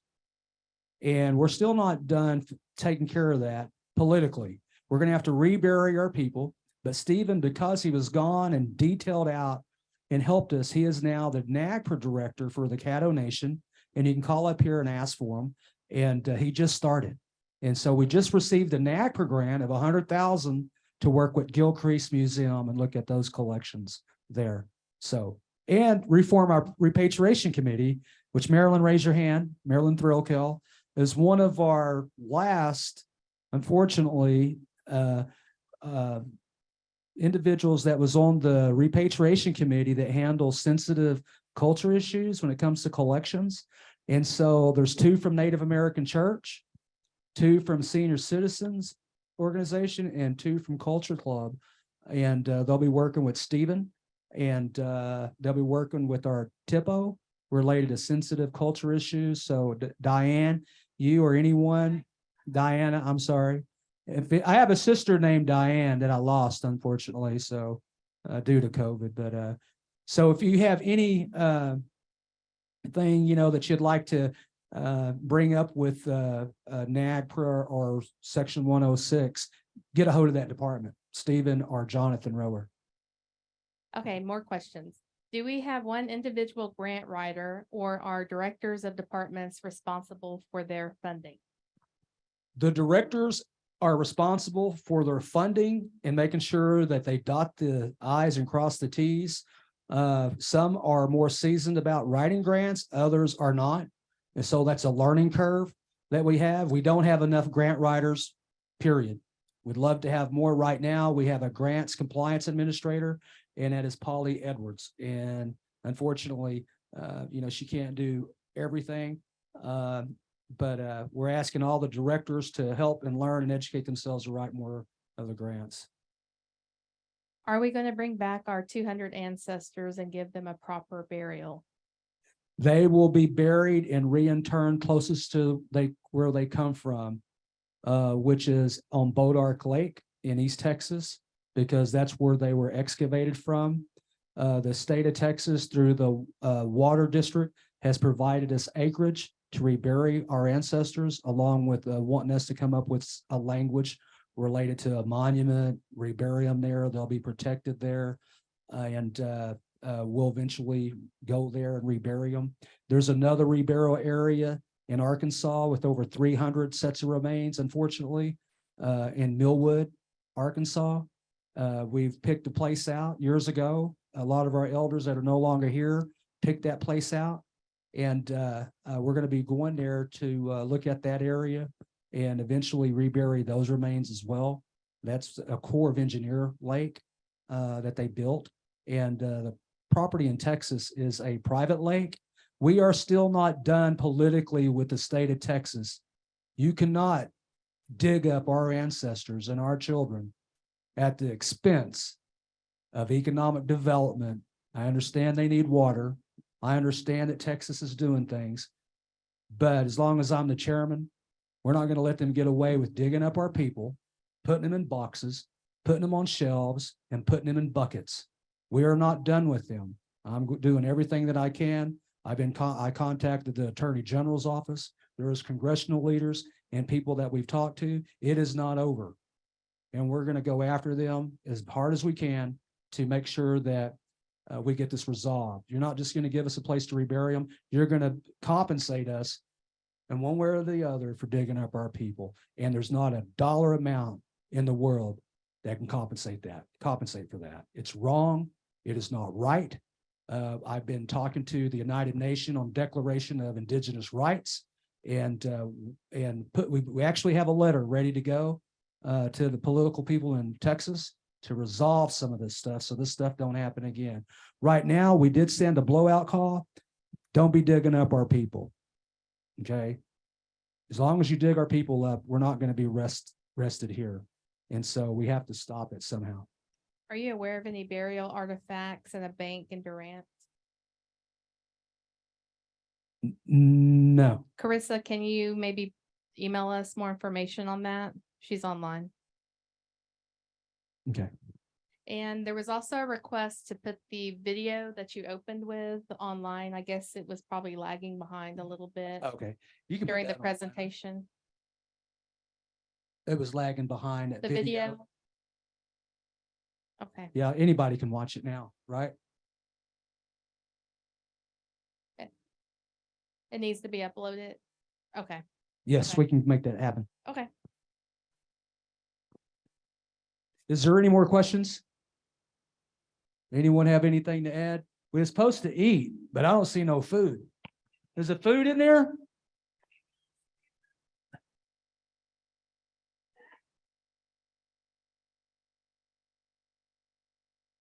That's messed up. You sound like Travis. Is somebody in there? Stephen, can you see if someone's in there? Is somebody in there?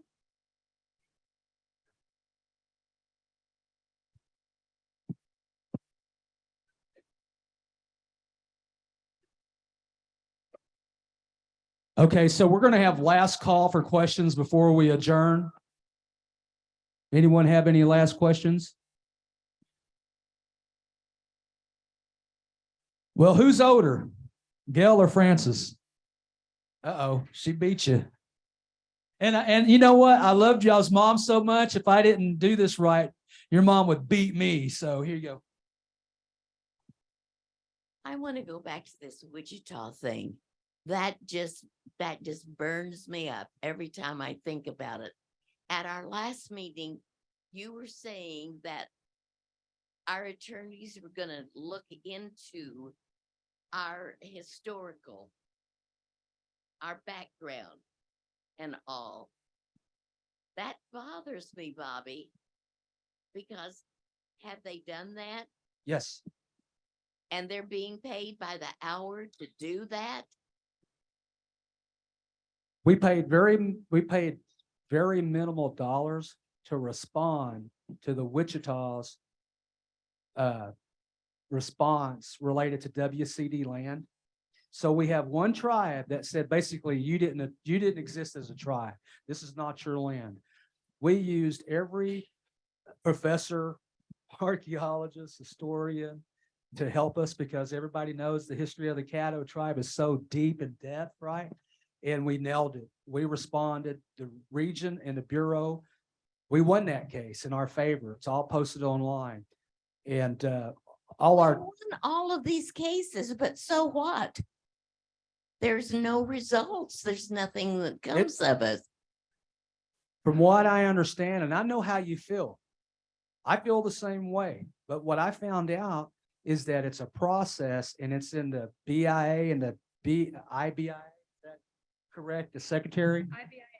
So right now, the assistant secretary of the Department of Interior, the Secretary of the Interior, the Solicitor's Office in Tulsa, all three tribes know, and every ruling thus far since this started, right, years ago to where we're at right now, has been in favor of the Caddo Nation. And we haven't spent hardly any money to get that done because we have enough friends out there that helped us get that done. And all we did was have our attorney just write what we provided them, and it was to the T, and we won. And so now, since we won those appeals, we have one of the tribes screaming that how bad we are, but they have to appeal to Washington and Virginia now. They've got to spend some money. So it's on them to prove that we're wrong now. So that's where we're at. Well, we have got,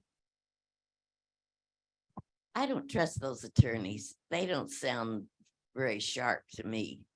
But we, rather than have them research things, they don't know anything about us.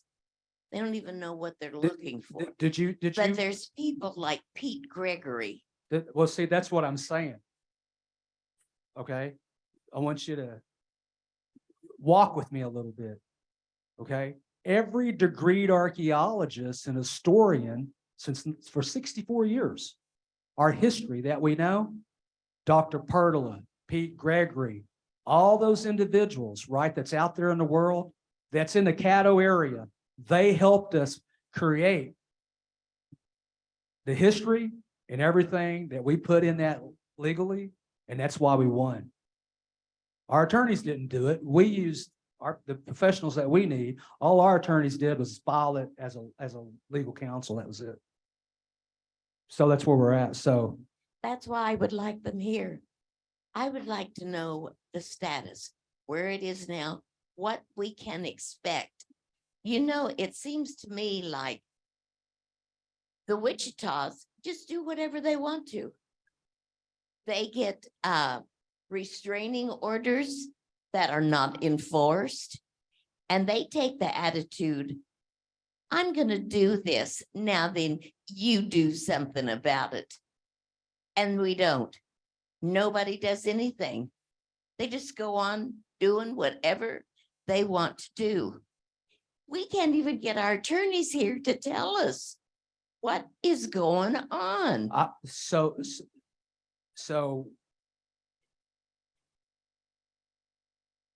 I'm not defending anything other than what the legal process is. No, you just hold on for a minute, Gail. The legal process is just not in your hands and not in our hands. It's in Virginia. I get what you're saying. I feel the same way, but however, we won everything up until the appeal. So the other tribe, they have to prove that we're wrong now. So here's where we're at, Francis, since you mentioned it, right? Yes. The United States government is saying that the Caddo are right. Now you here at the region and the agency have to provide us these legal documents, and you got 20 days. If you don't provide that to us, we're going to send it back to the region.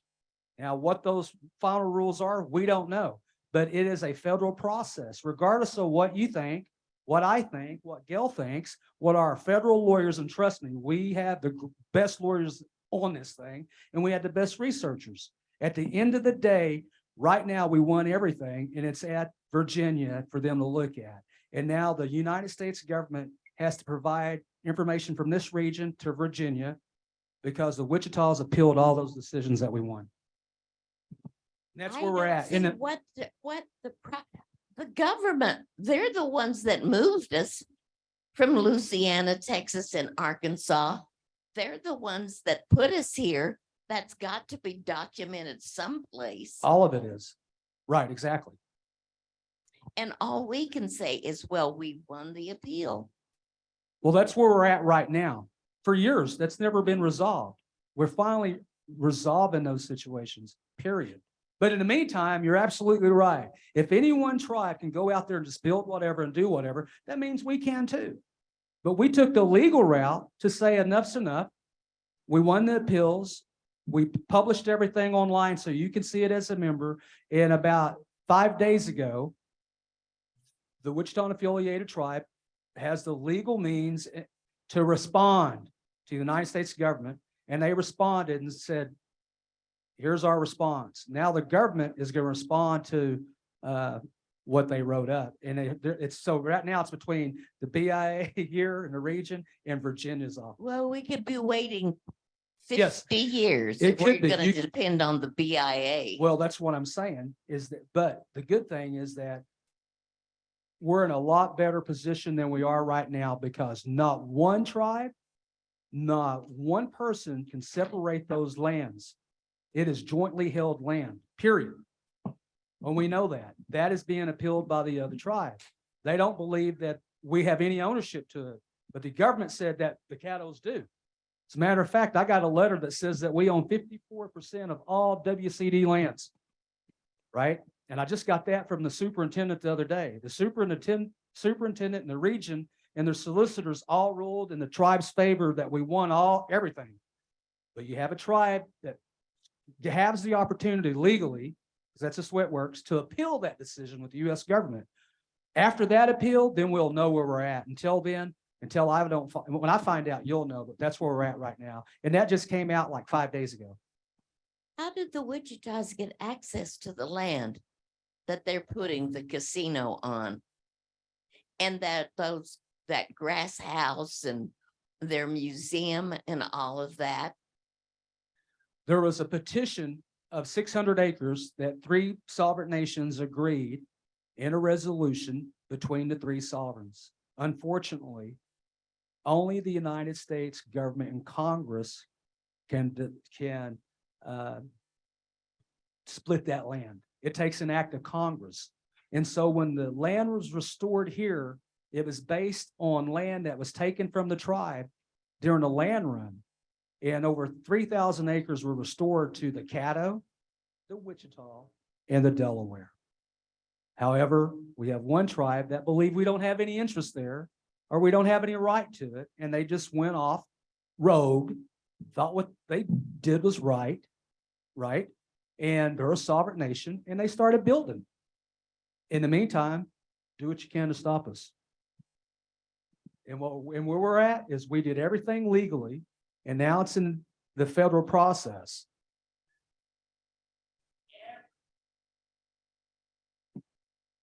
That is not for me to answer, but I'm pretty sure you can be a judge on that, because I can't sit up here and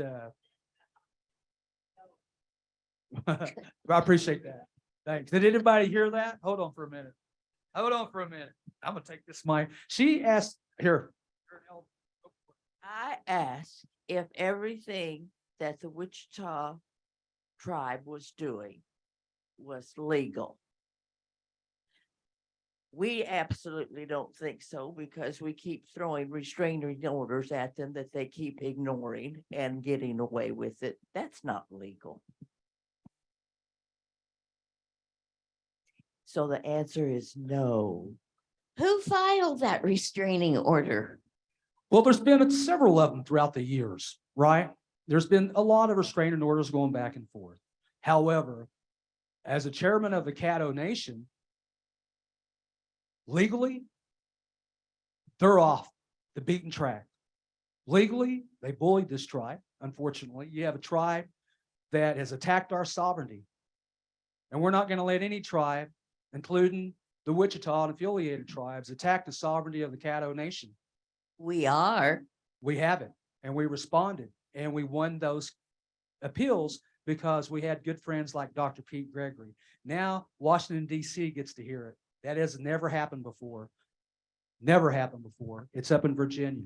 And so when we hear back from them, we'll let you know.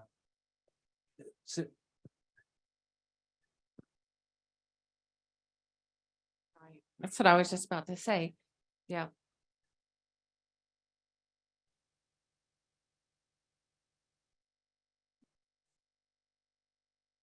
Yes. When did they first start it? A long time ago. What I said was, if this is the first council body that's really done anything of any significance to stop them. And if this council was in place when the Wichitas first started building, and let's face it, when the Delawares built the other one, okay? Because we all know, all right, we know that they're encroaching on our land too. If the council that was in place when the very first time it was encroached did what this council is doing, we wouldn't even be here right now. I was on the council when that land was divided up. No, when they started building. When each of us got 10 acres and we chose the 10 acres that we wanted, we took the land up there by where the dentist was, because LaRue had envisioned a casino and a nice hotel on that land. Yes, that was what she wanted for us. Yes, exactly. And the Delawares took their 10 acres around where they are now. So The Francis. Wichitas took 10 acres down by and where they are. Hold on, okay? Unfortunately, historical record shows that the Wichita and affiliated tribes received 10 acres. The Delaware Nation received 10 acres, and the Caddo received 10 acres. Way back, a long, long time ago, before Parker's administration. What happened was the Caddo Nation never built on that 10 acres, their tribal headquarters, because a gentleman by the name of Fritz Hendricks gave this tribe 5 acres. Since then, the tribe bought more land. What we're talking about is 3,000 acres where 600 acres were split up, where you had one tribe build a casino. Well, it was a store. Now it's turned into a casino, which you have to have a lease agreement, a business lease, and they don't have it with the other joint tenants, which is us in the Delaware. So that brings a whole new, a lot of different issues. And so we're trying to clean it up legally. I know it's not the best process, but we have to do it. And right now, all I can say is we won everything that we needed to, and it's being appealed in DC, and we'll wait to hear what their decisions are.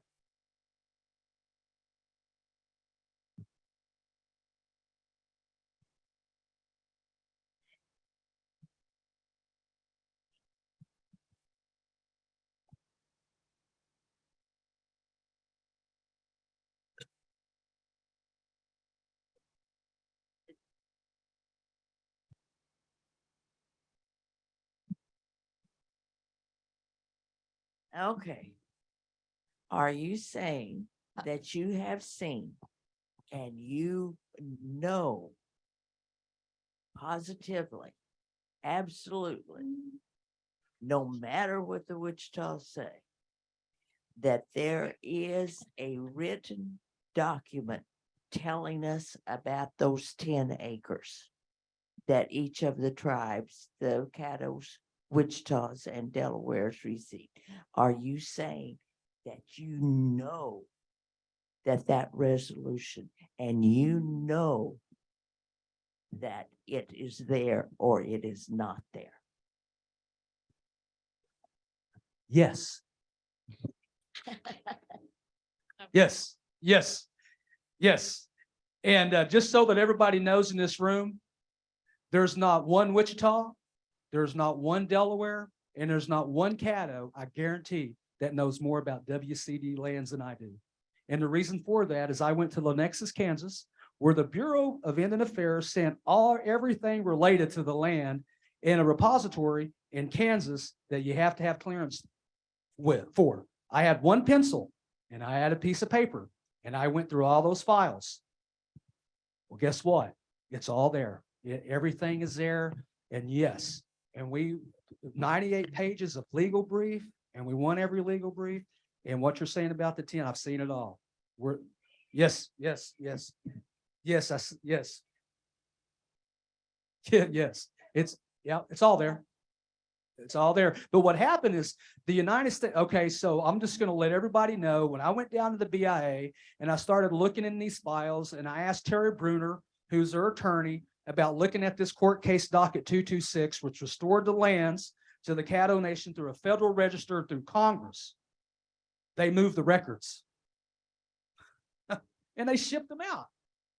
And so right when I was reviewing them, they said they're no longer here. Well, how'd that happen? Well, we shipped them to Lenexus, Kansas. They moved them to the repository. They moved them to for the safeguarding. repository. And so guess what? I had to go fill out records information. And I went to Washington, D.C. to the Library of Congress. And I became a member at the Library of Congress. And I went to Lenexus, Kansas, and I went through all those records and I found out, man, did the Caddos get duped. We didn't respond, just like Diana's saying, because nobody did the homework. We're good. I have no question about it. We know what we're doing, and we're going to continue to fight the good fight, and we're going to win like we always won. And if anybody has any problem with it that's listening online that don't believe that we can fight a good fight, ask Gail and Francis' cousin, because I take my lessons from them all my life too, related to we're going to do it right. So everything that you're saying, we're going to make sure that your rights as an elder and this land's protected. Period. All of it. All of it. Not one piece. All of it. Our homeland and our land here. Everything. Yes. That's the end goal. You know what? It's very interesting what you just said. The way I see it, if you don't have a lease agreement and we're tenants, well, that's a business lease, which means we should get paid for it, right? Based on the value of the lease related to what they're doing. Not to mention all the buildings that they have, you need to pay us rent. considering we own 54% of it, right? That's yet to come. So I'm all in agreement with you, right? Why reinvent the wheel? Legally, we can do it all. So I think there's 20 days on the appeal to 20 days from this Thursday. To the Virginia. Right, exactly. They have 20 days. Right. And then once they go through this 20-day process, then we'll know the results and then we'll let everybody know and we'll go from there. Once they come down with that decision, that appeal, and if they're denied, who's going to enforce it?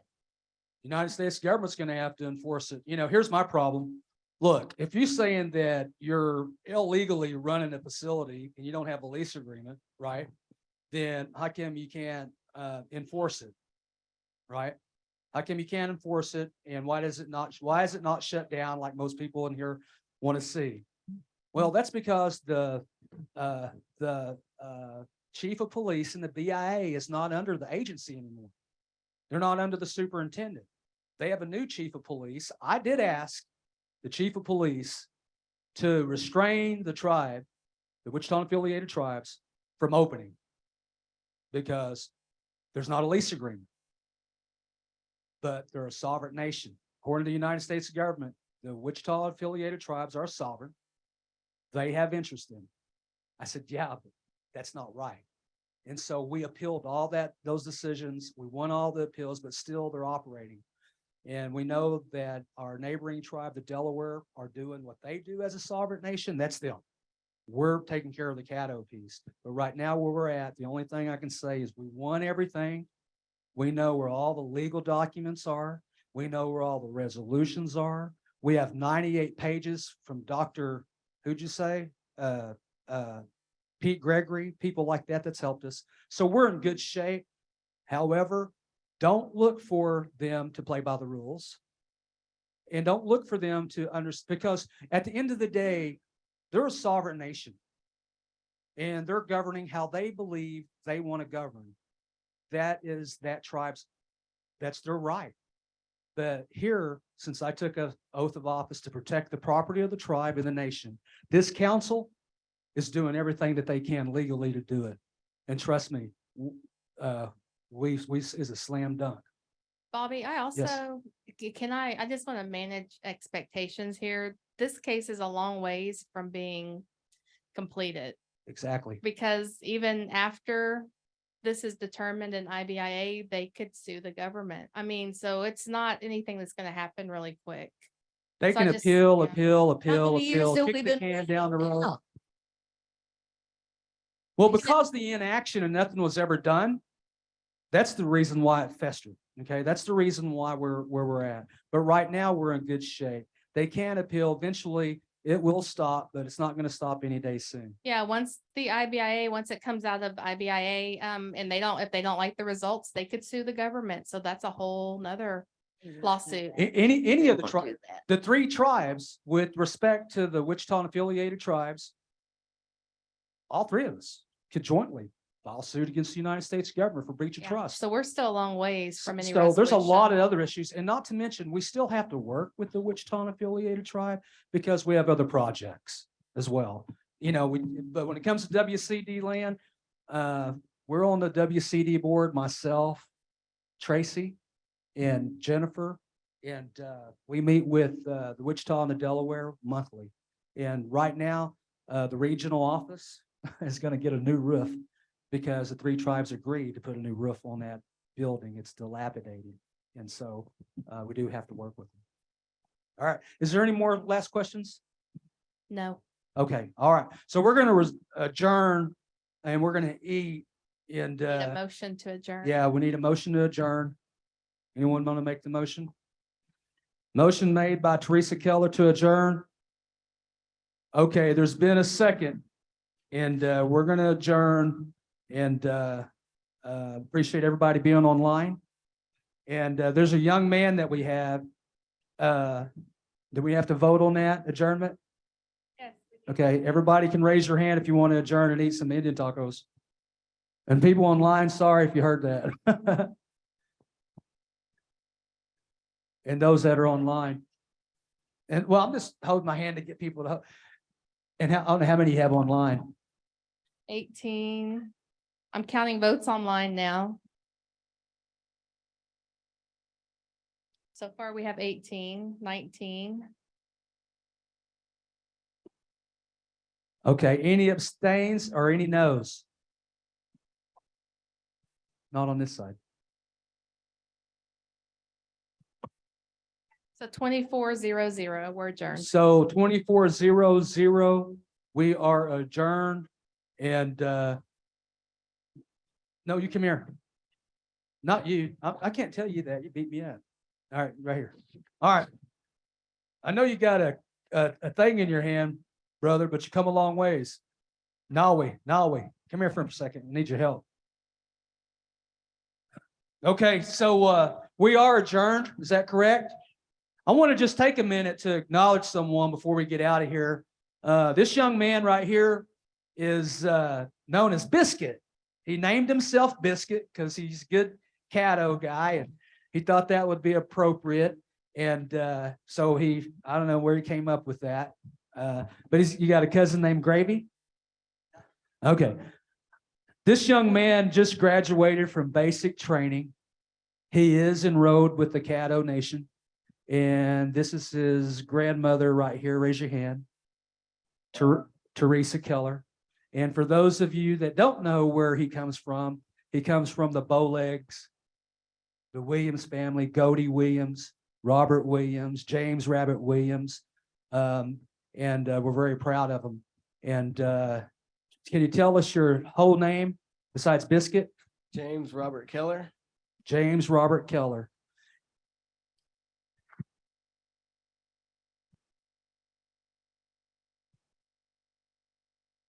He got his James from Grandpa Jim, James Rabbit Williams, who was in World War I, who was Robert Williams, Godey's husband's brother. And he got Robert from the other grandfather. And he put this uniform on. And tonight we're going into a teepee and we're going to pray for him. And we have other relatives coming in from different tribes, and they're going to set up with us, and we're going to pray for him. He's going to be leaving, and I think he's going to Africa for what, 9 months? He's going to be gone for 9 months. He's heading out. How old are you? 18 years old. 18 years old. Grew up here, was raised here, and very proud of him. And he lives right over the hill from us. And he said, people don't like me too much. I said, why? He said, because my grandma. I don't remember saying that one. I do. And if I did say that, don't say that around her, especially, man. I know. I'm just teasing. But did you hear? He's real defensive now. But anyway, we're really proud of him. If we can just get one more round of applause for him. And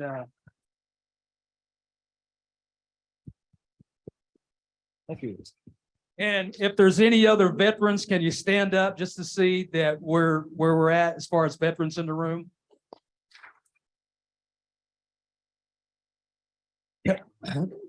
Kelly Factor, Marine and Commander. Matt Topom, Army in Afghanistan. Stephen Edmonds, Army, right? Army Captain.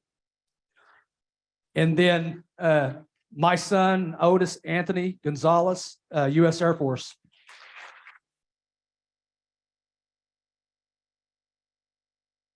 And we have a brother that travels with one of our Caddo relatives to and from these ceremonies. And he came out here to help us pray.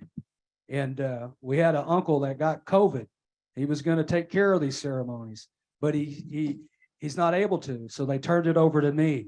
So we're going to go in tonight and pray for my nephew.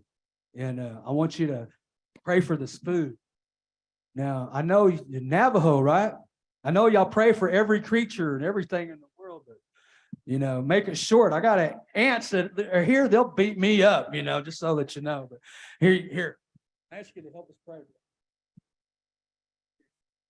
If y'all bear with us, he's gonna pray for this food. Good morning. My name is Bernard Kinlachidi. I'm from Winter Rock. And happy to be here. And with that, I'm just gonna say a short prayer. Kodem hujondo le kum shimane no hosan yadihi hitra johana lehana hashte one hashte yati with guys sanat lehete sin che sankum Sedayat epe Sedayat eko kum nihi tako nana nihi citizen dita dibe nache kum nasko hol awa kum shimane no hostan bikajan nani katole Nihi yindi tatole, nihi sinke sedayat eko, ba hojongo ayo etnet be, he nago, be nasko hol ao, na natole, ine.